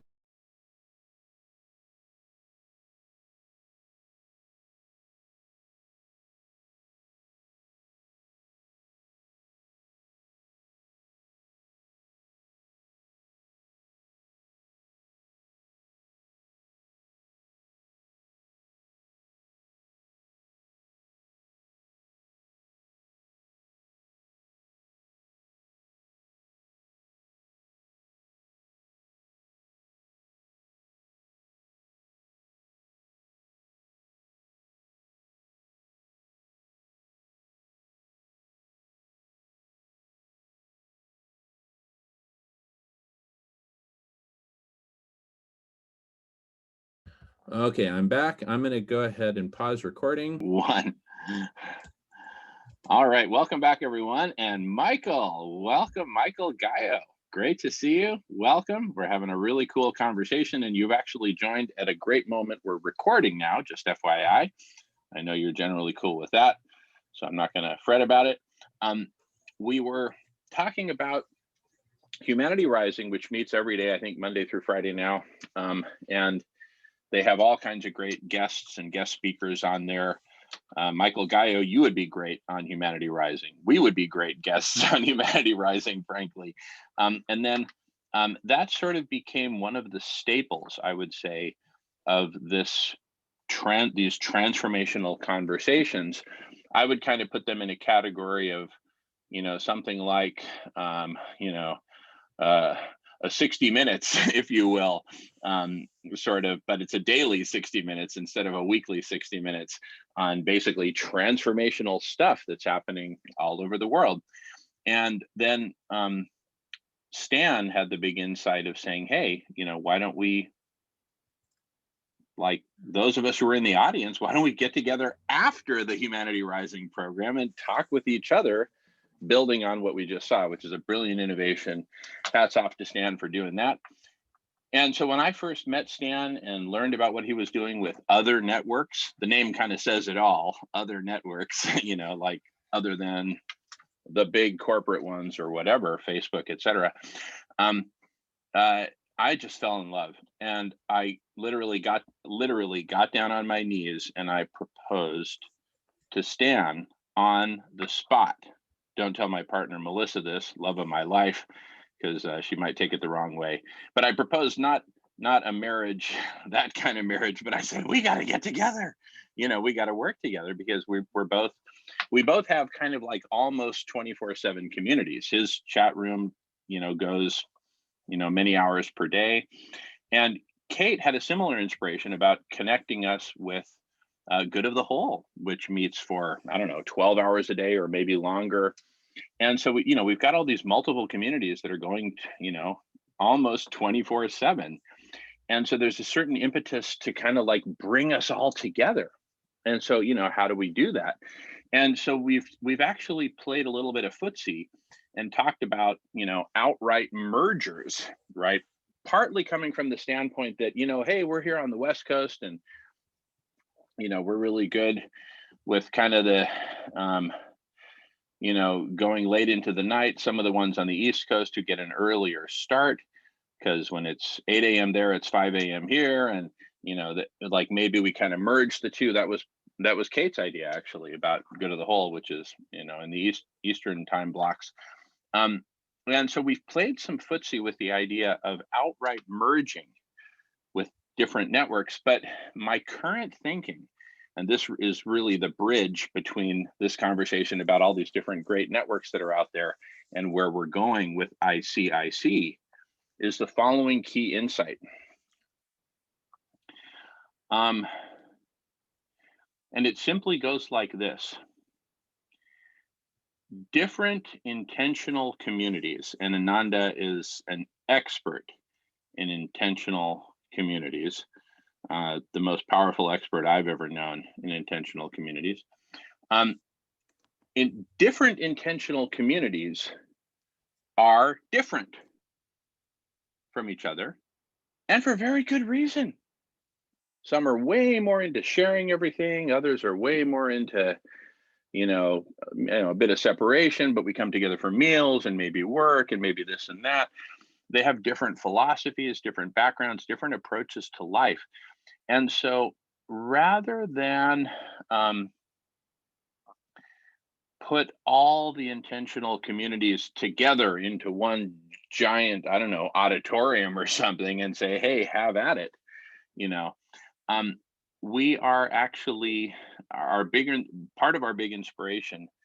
Thank you. Unity and diversity. Exactly. Part of our big inspiration is to create an intentional city in the clouds wherein all of these diverse and different intentional communities can come together and keep their diversity, keep the things that make them different, that they want to be unique around and different around and all that. We're not trying to homogenize anybody. This isn't a homogenized milk tank trying to blend everybody up and become one homogeneous group. But think like New York City with all of its diverse, suburbs and neighborhoods and this and that. Not that I'm a huge fan of New York City, but just as an analogy, why don't we create an intentional city in the clouds where all of these different intentional communities and change-making communities and transformational communities can come together and A, coexist, and B, collaborate. And how might we do that? And it's kind of a big open question. And there's so many different facets to it. So I'm very excited to give some introductory slides to basically, there's no other way to say it than, my perspective on this, right? And that's in full respect that we're all going to have different perspectives on this emerging thing, right? Ask 11 million New Yorkers their perspective on New York City, and you'll get 11 million different perspectives. And that's part of the beauty of it, right? We don't all have to relate to New York the same way. So with that, I'm going to pass the talking feather for as long as need be. Alan had his hand up. I'd like for Michael to check in and say hello. And in the meantime, I can get a couple of slides ready that I'd like to add to my presentation. And Ananda, I'll pass it to you, and I'm happy to manage the queue. I know Alan's had his hand up. So back to you, Ananda, and then we can, pass it around a bit as far as I'm concerned, and then I'm happy to present it.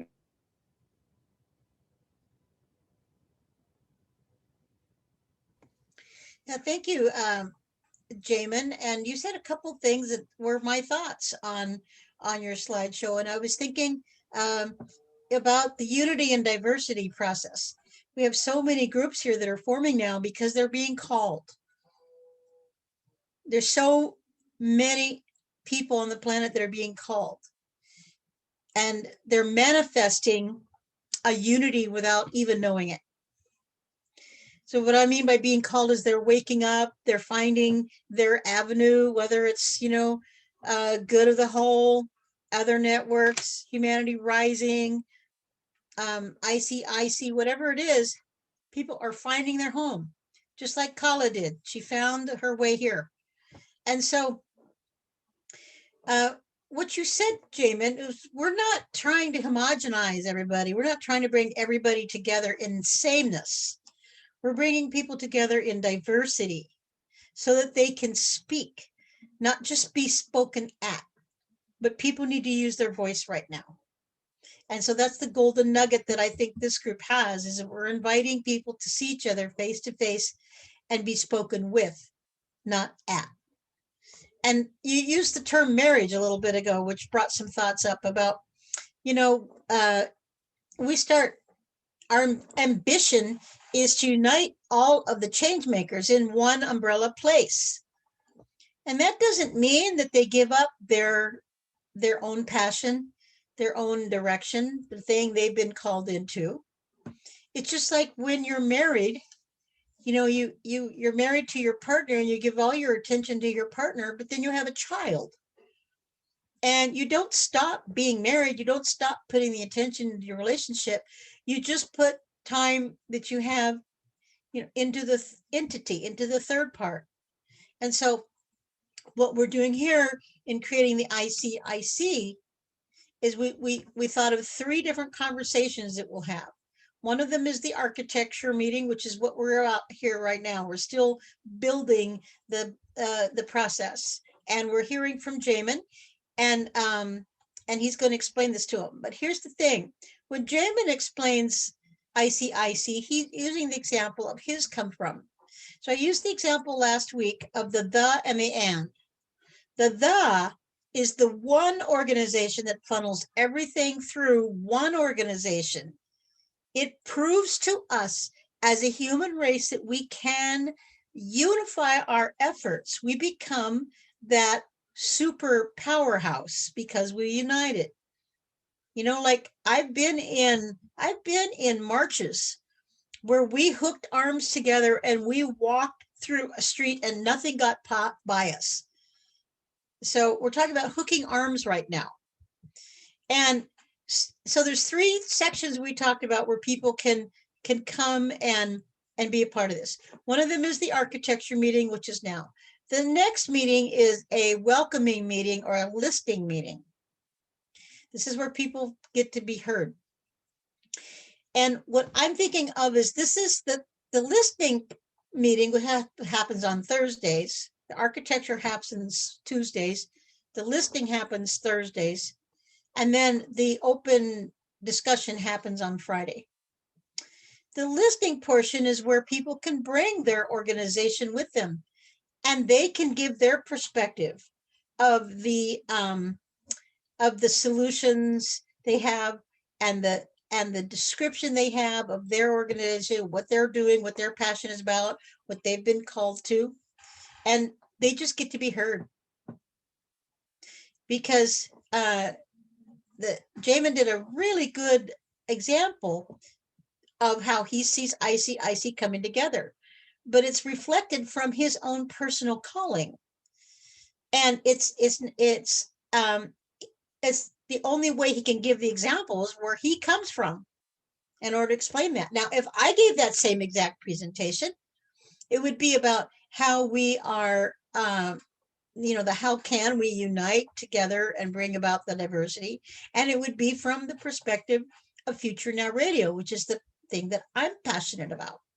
So on Thursdays, we get the opportunity to let people come in and just talk about what they're passionate about and be listened to in a deep way where they feel heard and understood and important. So anyway, Jamin's presentation of this is absolutely beautiful, but you'll hear his own personality in there. You'll hear his own take on things. So imagine that everyone gets to have that same chance of explaining ICIC from what they're coming from and what they're being called from. So I just wanted to acknowledge Jamin for doing all that work as an example of how we can unite everyone to come from what they're coming from. Because they're not going to change, in the marriage situation example, they're not going to change the fact that they're married. We want people to stay married and still do the work with what they're doing. Their Give Directly or the other networks or the Good for the Whole or Humanity Rising or whatever they're into. We want them to stay married to that. And that's their and. The is the one central organization that everyone unites through. It only takes a small portion of their time or energy or resources. And that's what makes us powerful. That's what hooks our arms together and makes us unpenetratable. Because when it comes down to it, the world starts making lots of changes. If our arms are hooked together and all the change makers in the world are one huge, massive superpower, unity and diversity, there's decisions we can make worldwide that's going to affect our humanity and affect our planet because there's millions of us. That's what I have to say about that. Thank you. Back to you, Jamin. Who else is on the queue? All right, Alan's been waiting for a while, followed by Kala, followed by Michael, and then I'll be happy to present after that. So, Alan. Thank you for your patience. Please take it. It was just a brief thought. One of the organizations I recall from past searches, I think Heidi, who was on a couple of days ago, is with them. Unify. I saw a Zoom call from Unify, which was about, maybe 40 faces at least on the screen. One of them was Russell Brand, who's got a huge following, and the other one was Tony Robbins, who's got a huge following. Now you're talking about the Zoomiverse, so I don't know if you can see my background there, but there's Tony Robbins with his Zoomiverse. If you want a sponsor, get him to sponsor you and get Zoomiverse from him. You got, look at all those screens. Yeah, that was all. Very good, very good. Yeah, it's a huge Zoomiverse out there. Kala, take it away. To gallery. Thank you, Ananda, for your vision. I was just recalling two things. The big peace march in '82, I think it was, in New York, where we took over the city from the United Nations to the big chapel up on the Upper West Side. And I was walking very quietly all day with Thich Nhat Hanh and his nuns. And at the same time, the Machine Workers Union from Australia had come with their crew cuts, walking in a perfect square, holding big pictures of babies and children. And so it was like everybody was doing it together from every walk of life, that we would like to keep the planet. So I was reminded of that. And the other thing during that time was with the UN and the non-governmental organizations. It's exactly what they do. Every one of them, they have their own focus and their own ideas and their own identities, you know, whether it's Save the Children or WILF, you know, Women's League for International Peace and Freedom. And what we were trying to do at that point with Harry, and his name is escaping me now, a great old, amazing peace worker forever. I hope he's still alive. I don't know. But we were creating the communications committee of non-governmental organizations so that we knew which wheels were being turned in one room, and that the same wheels weren't being turned and trying to reinvent the same things across the street from each other in a different room. And it's when I went to Mongolia after that, I realized that in the Soviet system, one of the biggest things was the silos that were there. There were some good things with the socialist thing, but nobody in one building knew what was going on in another, let alone the room. So that idea of creating the network so that everybody knows what everybody, that if you want, you know where to go, that there's a shared movement, and it's not just continually reinventing or feeling like, it's so amazing to me going just even on these Zoom things. And I mean, I love Humanity Rising because every day it's like my vitamin in the morning. You know, I get to plug into the world community and I don't feel alone. But I was in a women's sing group yesterday and I love them. I adore it. I adore being in it.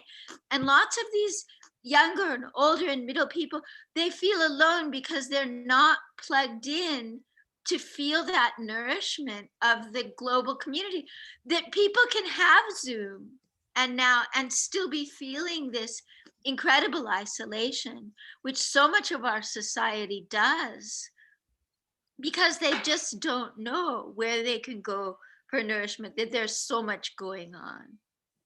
It's really, all of that stuff. So and also I appreciate that even in this tiny little group, it's so nice to come here and each one of us, because it's a small group, we can have our voices heard. So that's also really beautiful. Thank you, Kala. You are amazing. what a gift you are to us today. Thank you. Your global presence, your global understanding is just gold. Love you so much. I just want to say one more thing. Yeah. So I've been just like struggling with this whole thing of the economics. I mean, I mentioned it before, you know, what we've done in the States and what we've done here, but even with family and all that stuff, my mom just went, and it's like people, we don't educate our humanity that life is prior to money. And we're living in a world where money is over life, money is over food, money is over having a shelter. And it's so tragic and it's so basic. And so, obviously, if you ask any person, you know, take any person from anywhere, would you rather be alive?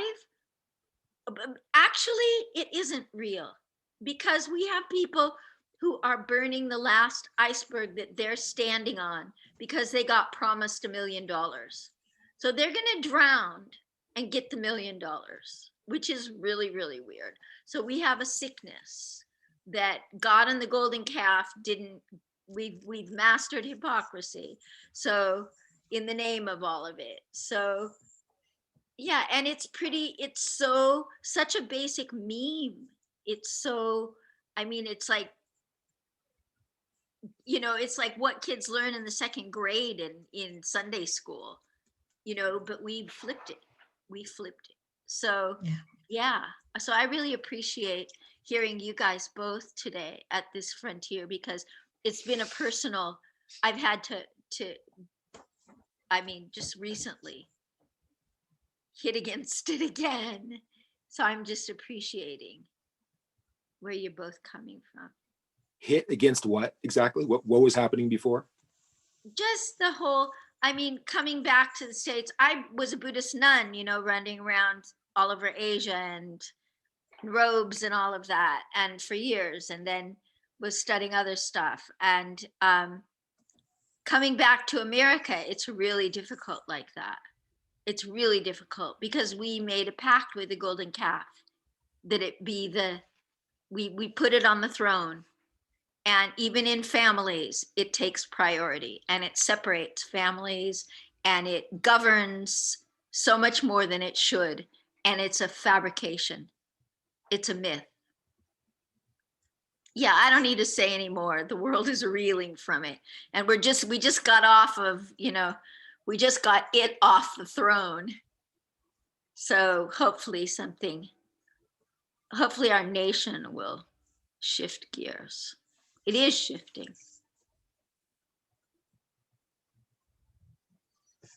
Yeah, it's painful. Yeah.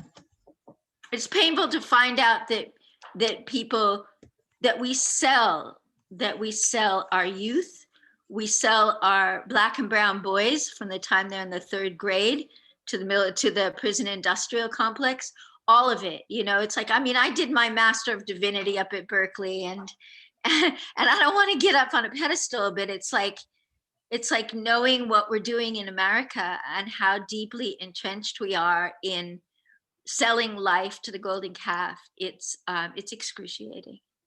It's horrific. And we know it. I don't need to speak to the converted, but it's like, especially after just my personal experience in the last week, it's refreshing, because even people who think they have values, their number one value is that over life. And it's really sad. Unless it just depends. It's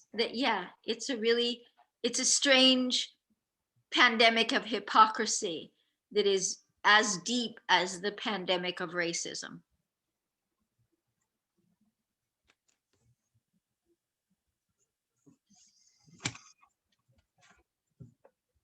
Maybe someday I'll put myself up on a pulpit. You have a lot to say, my sister. And when I referred earlier to you being here as gold, it was not referring to the golden calf. It was referring to the gold of enrichment that you bring to us. with all of your diversity and reality. I mean, my heart is all sped up right now because of what you said. I mean, I'm feeling, you know, it's easy to sit here and say, wow, you know, our world is really, you know, selling out here. But when it comes through real, like which through you and what you said, based on your wisdom and your experience, I just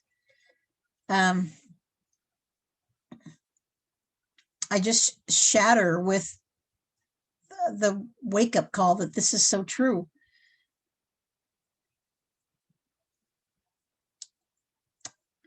Thank you for sharing, Kala, and please jump in anytime. Jamin, who's next?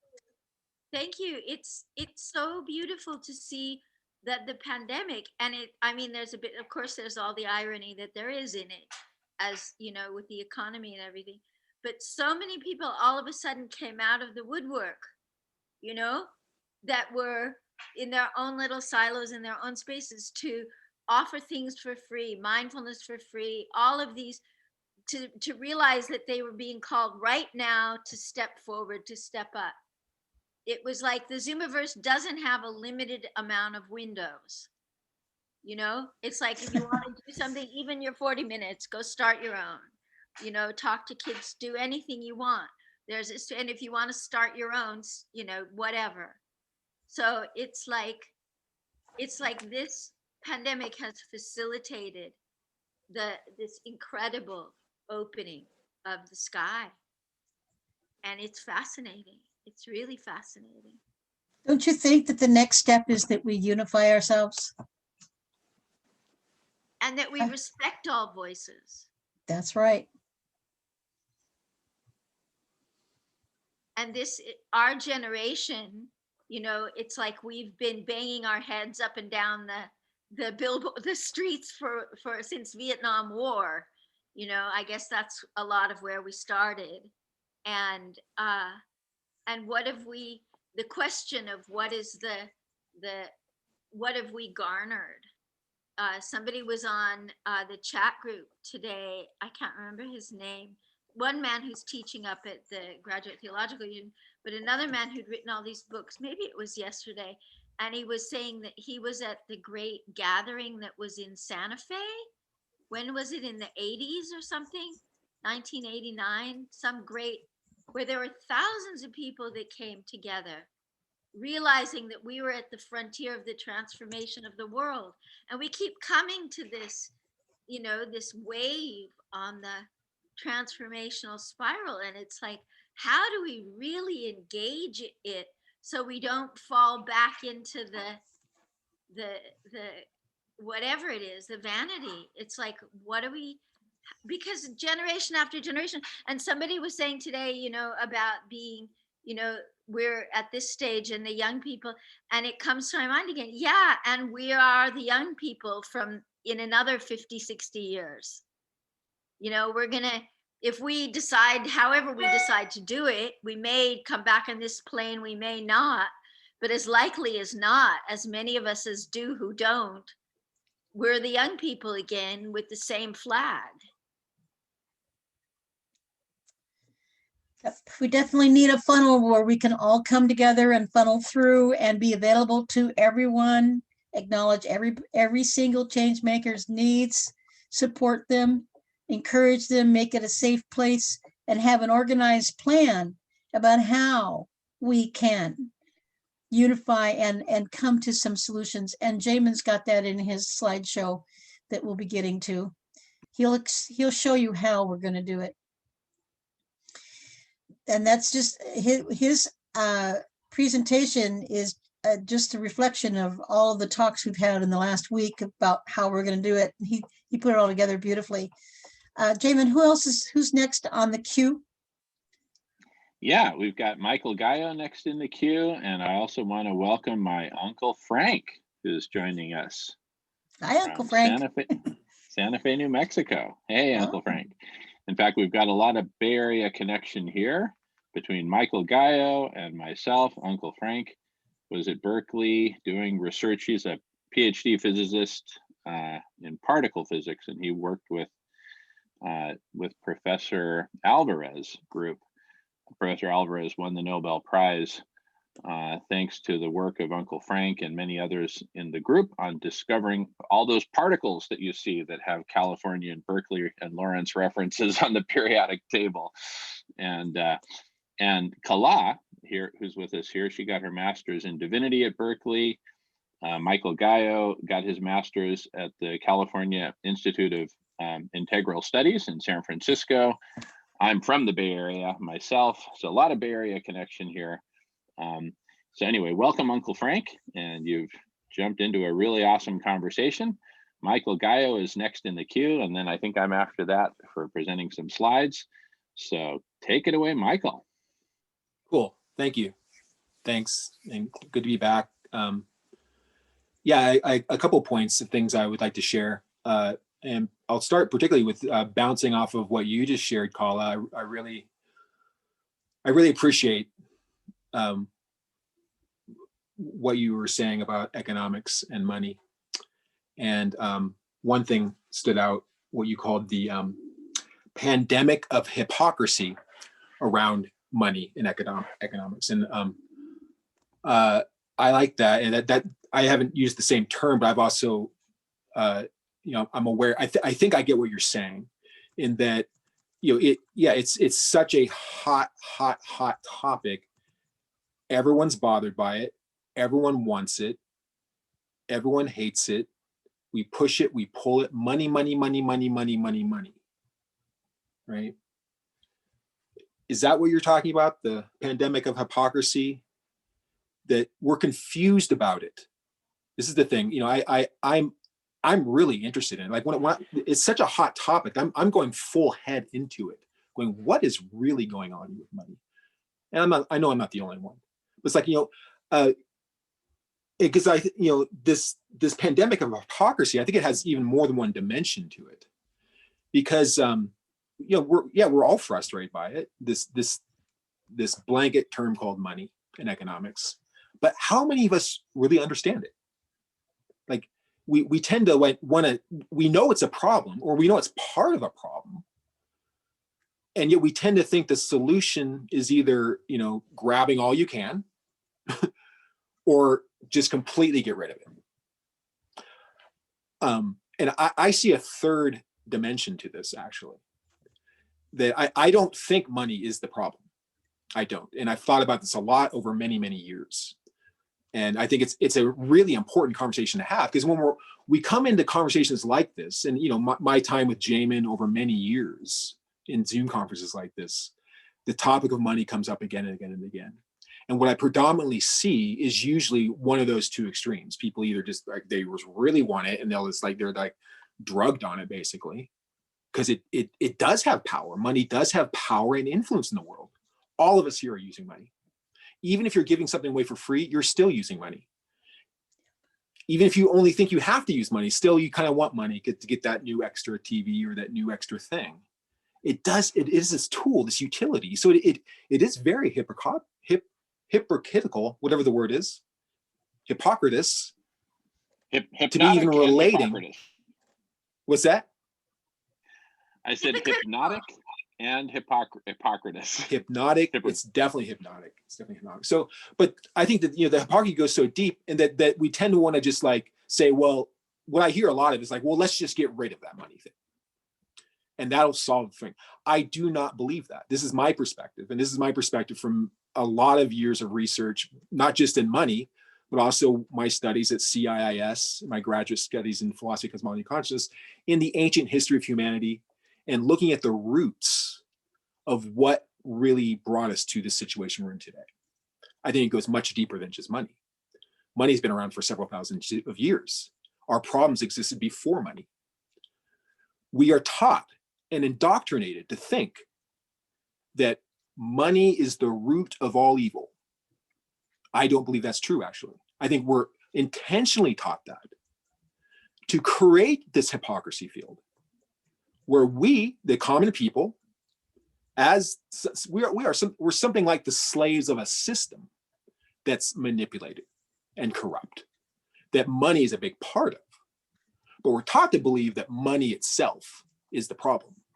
Money itself is making people greedy. Money itself is doing this and that and that and that. And we should both hate it and want it at the same time. And look at the mess that creates. Look at the cognitive dissonance and the hypocrisy that creates to both want something and hate it at the same time. It's like a dysfunctional, toxic relationship. And so I think that's part of the root of the evil, is not the money. It's that trying to get us confused about things. Because, you know, we all go to school in high school and we're taught all kinds of skills for life. And we're taught that someday we need to figure out what our skill is, what our focus is for being a productive, good citizen in the world, and that we'll get a little bit of money for that. But we're not taught about financial literacy. We're not taught about how the economy actually works. We're not taught about different ways you can use money to do different things. We're not taught about any of that. We're just taught, go and be a good slave and we'll give you a couple chips, right? That's also part of the indoctrination. What's behind that? Money's not behind that. There's something else behind that. The root of evil goes much, much deeper than money. And I think it's a falsity to get confused about that. And it's a falsity to get in this push-pull relationship. We need to really go into it full on. We need to understand what it is, understand the history of it, understand how it operates, understand exactly how the economy today is working. And it's not just money that's false, it's the way we've designed money in today's world. That is certainly a manipulative force. Absolutely, I agree with that. The way that our current money system is designed by another force is manipulative, could be called evil, is something that needs to be redesigned and refigured for sure. But I just think my main point is that we tend to, in that field of hypocrisy and in that confusion and in that push-pull relationship with money, we tend to get confused and just think, well, let's just try to get rid of it and we'll give away everything for free. And I think that that's a nice gesture and it can work a lot of the times, but I don't think that's the solution. I don't. And I could explain why and describe it, but it's probably far too much for this Zoom conference. But so that I just want to respond to that because I know it's such a huge, heavy topic, and that it's important that we keep flushing that topic out until we're really, really got it, without abstracting it to these, black and white perspectives on it. So that's the first thing I wanted to say. The second thing is that's related to that is also talking about, this idea of unity and diversity, which I'm all behind. I think it's a balance of both. It's some kind of complex balance of us as a collective, having a sense that we're all moving together in a healthy and coherent way. That's what unity is to me. We're all moving together with as minimal suffering and conflict, but also without sacrificing diversity, which we want, and evolving diversity, so that we're constantly becoming a new expression of an amazing cosmos, the intelligence of a cosmos expressing itself in new ways. That's what diversity is. It's always changing, always, and yet always keeping coherent and unity. So in that scope in human culture, and that in the scope of what we're talking about here of architecting our ICIC, this point, Ananda, you brought up of having a central organization. I think that's a good intention, and I think that we do want something like that. I would change. I would phrase it in a different way. That doesn't mean it has to change. I'm just saying that the way when I hear that, I'm thinking about it through a new lens of, rather than calling it a centralized organization, I would call it something like a centralized protocol or a centralized set of agreements or rules or game rules. Because it's just a shift in language to try to suggest a different way of looking at it.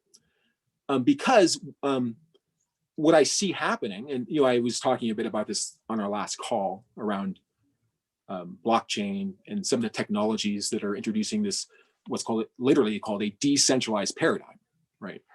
Of many things beginning to become less centralized than they have been in human culture before now. Because this has been part of the problem too, is that we've had, in some cases, a over-centralization of things in our society, like the Federal Reserve, for example. The Federal Reserve is a centralized organization. It's actually not even the government. it literally is an institution, an independent institution, a corporation that's centralized, and there are people in that organization that have a hierarchical role. People at the top are behind closed doors.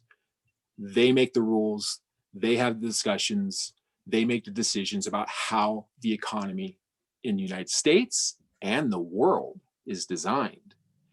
And those few people are centrally making those decisions without the diversity of a democracy to make those decisions too.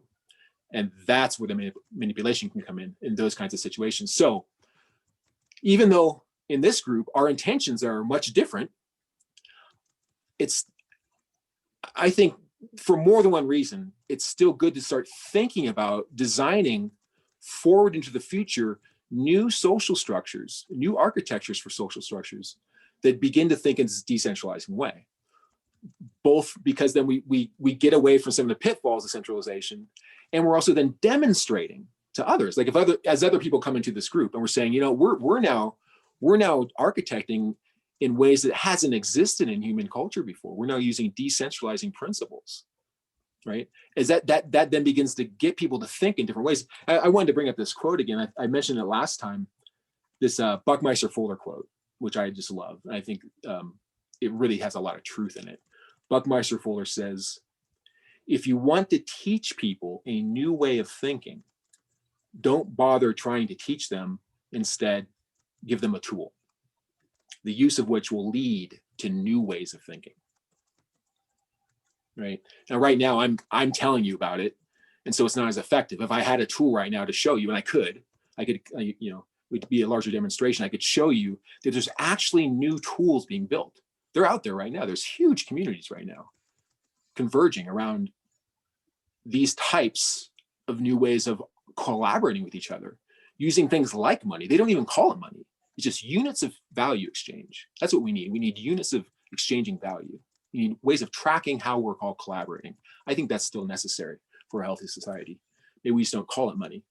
But so again, I'm just, you know, I have more than one voice, but one of my strongest voices lately, especially coming into a conversation like this, is just continuing to speak about, you know, ways of reimagining our relationship with what we knew as money, and not just if we're going to get rid of it, what are we going to replace it with?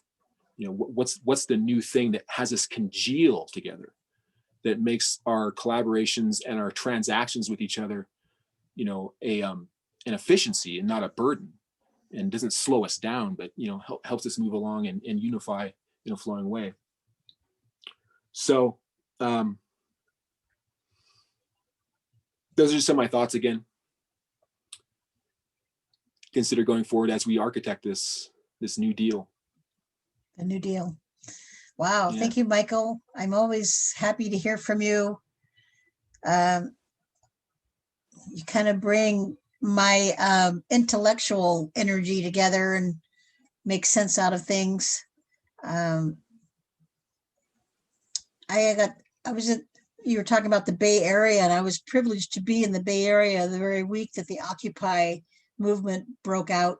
And I lived in the Bay Area during that whole thing. I got to witness things that just blew my mind. Like, that's the first time I saw this series of explanations from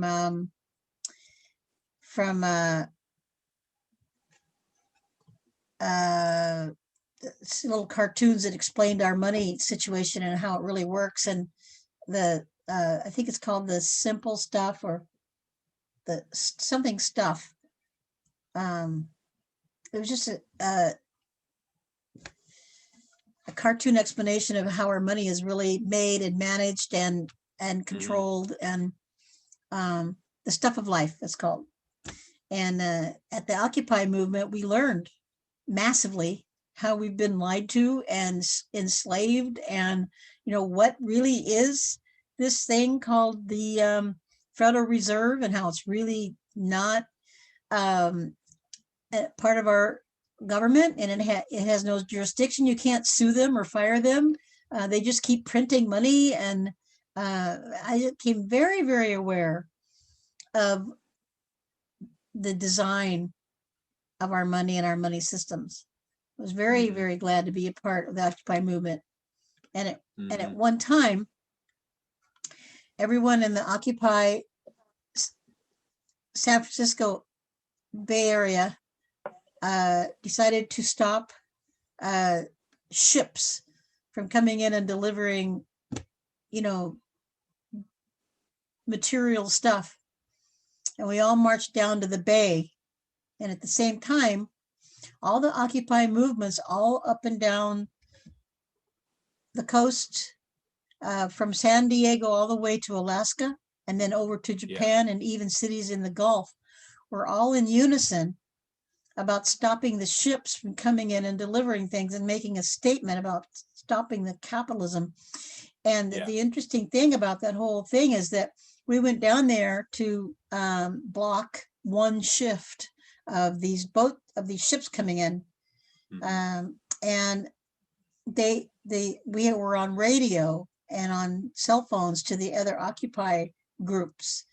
And we found that the police or whoever they were hurting the Occupy protesters. And so we said, well, we're staying here and blocking this port, and where there were thousands and thousands of people there, no ship could move, no truck could move, nothing could move. And there were thousands of people there. And there were also thousands of people at the San Diego port and the Alaska port and, everything in between. And we said, when the police stops hurting our people, we'll stop and we'll go home. And we were literally there, not for one shift, not for two, but for 6 shifts, until the police finally backed off because there were so many thousands of people stopping the shipping industry. They said, okay, we're not going to hurt the people anymore. They stopped hurting the Occupy people, and within hours, everybody dispersed and went home. I got to see that. And what that said to me is the very power that I bring into this meeting and to everything that I do from now on is that the fact that millions of us versus a few of them is the power. And it doesn't have to be violent at all. If we all just decided, let's just not, people are joking about Black Friday being no Friday. Don't buy anything. If we all decided, don't buy anything, we could have a huge amount of power. Yeah. But it's not about that. It's really at this organization, this spawning right here, ICIC, is really about uniting the change makers, the people that are about the peace, the ones that want a better planet, the ones that are out there planting trees, the ones that are out there making a difference. If we all united just them, we would have a superpower of people just saying no to the old system, and it would break down in no time flat. But we all have to agree to step into the center. Yeah, if I can respond to that, it's like, yes, of course, we want to be able to say no to the old system. And in my view, that's maybe half of what we need to do is saying no. Yeah. The other half is, what are we saying yes to? Yeah. And we have that answer in, not just saying in yes the next slideshow. Well, and not just saying yes, because what are we saying yes to, really?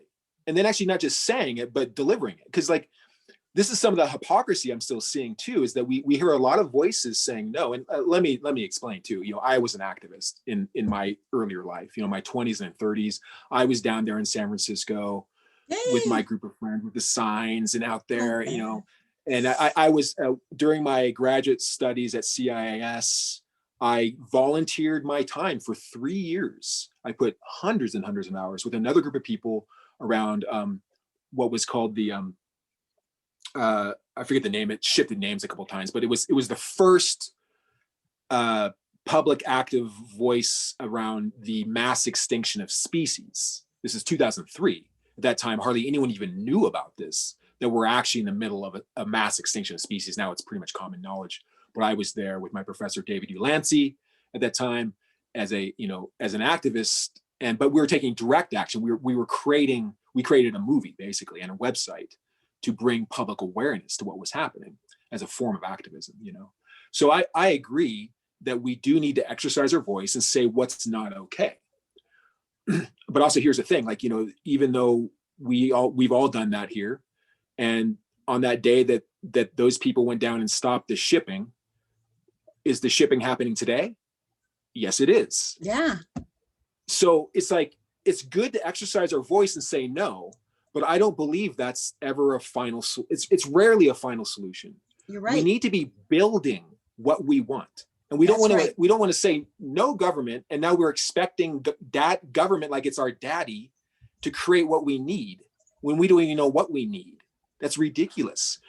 This is why I'm excited about what's happening in these decentralizing communities, you know, of people who know how to code and tech. They're actually just building things. They're experimenting. They're just going, let's try this. Let's try this. And we're trying to figure out, like, what's the next thing that society is going to look like? And just not even paying attention to the shipping, you know, going, well, that's already crumbling. Yep. That's already not working. Let's not, I'm not even focused on that so much. I'm focused on, like, what is the next thing? I've already said no enough. I know what's not working. What is going to work? Okay. And so that's why I think too, in our conversation here of architecting what this city in the sky looks like, you know, let's build something that's new, that hasn't been done before. Let's build something that is a statement about what we can be, rather than saying we're all coming together and say no again, you know? Okay, so on that, You know what I I would mean? like to invite Jamin to come in with the slideshow, because I really think it's time that we talk about how can we and what we're saying yes to, and try this on for size. Go ahead, Jamin. Thank you very much. I think I'll start a new recording because we're about 3.5 hours in.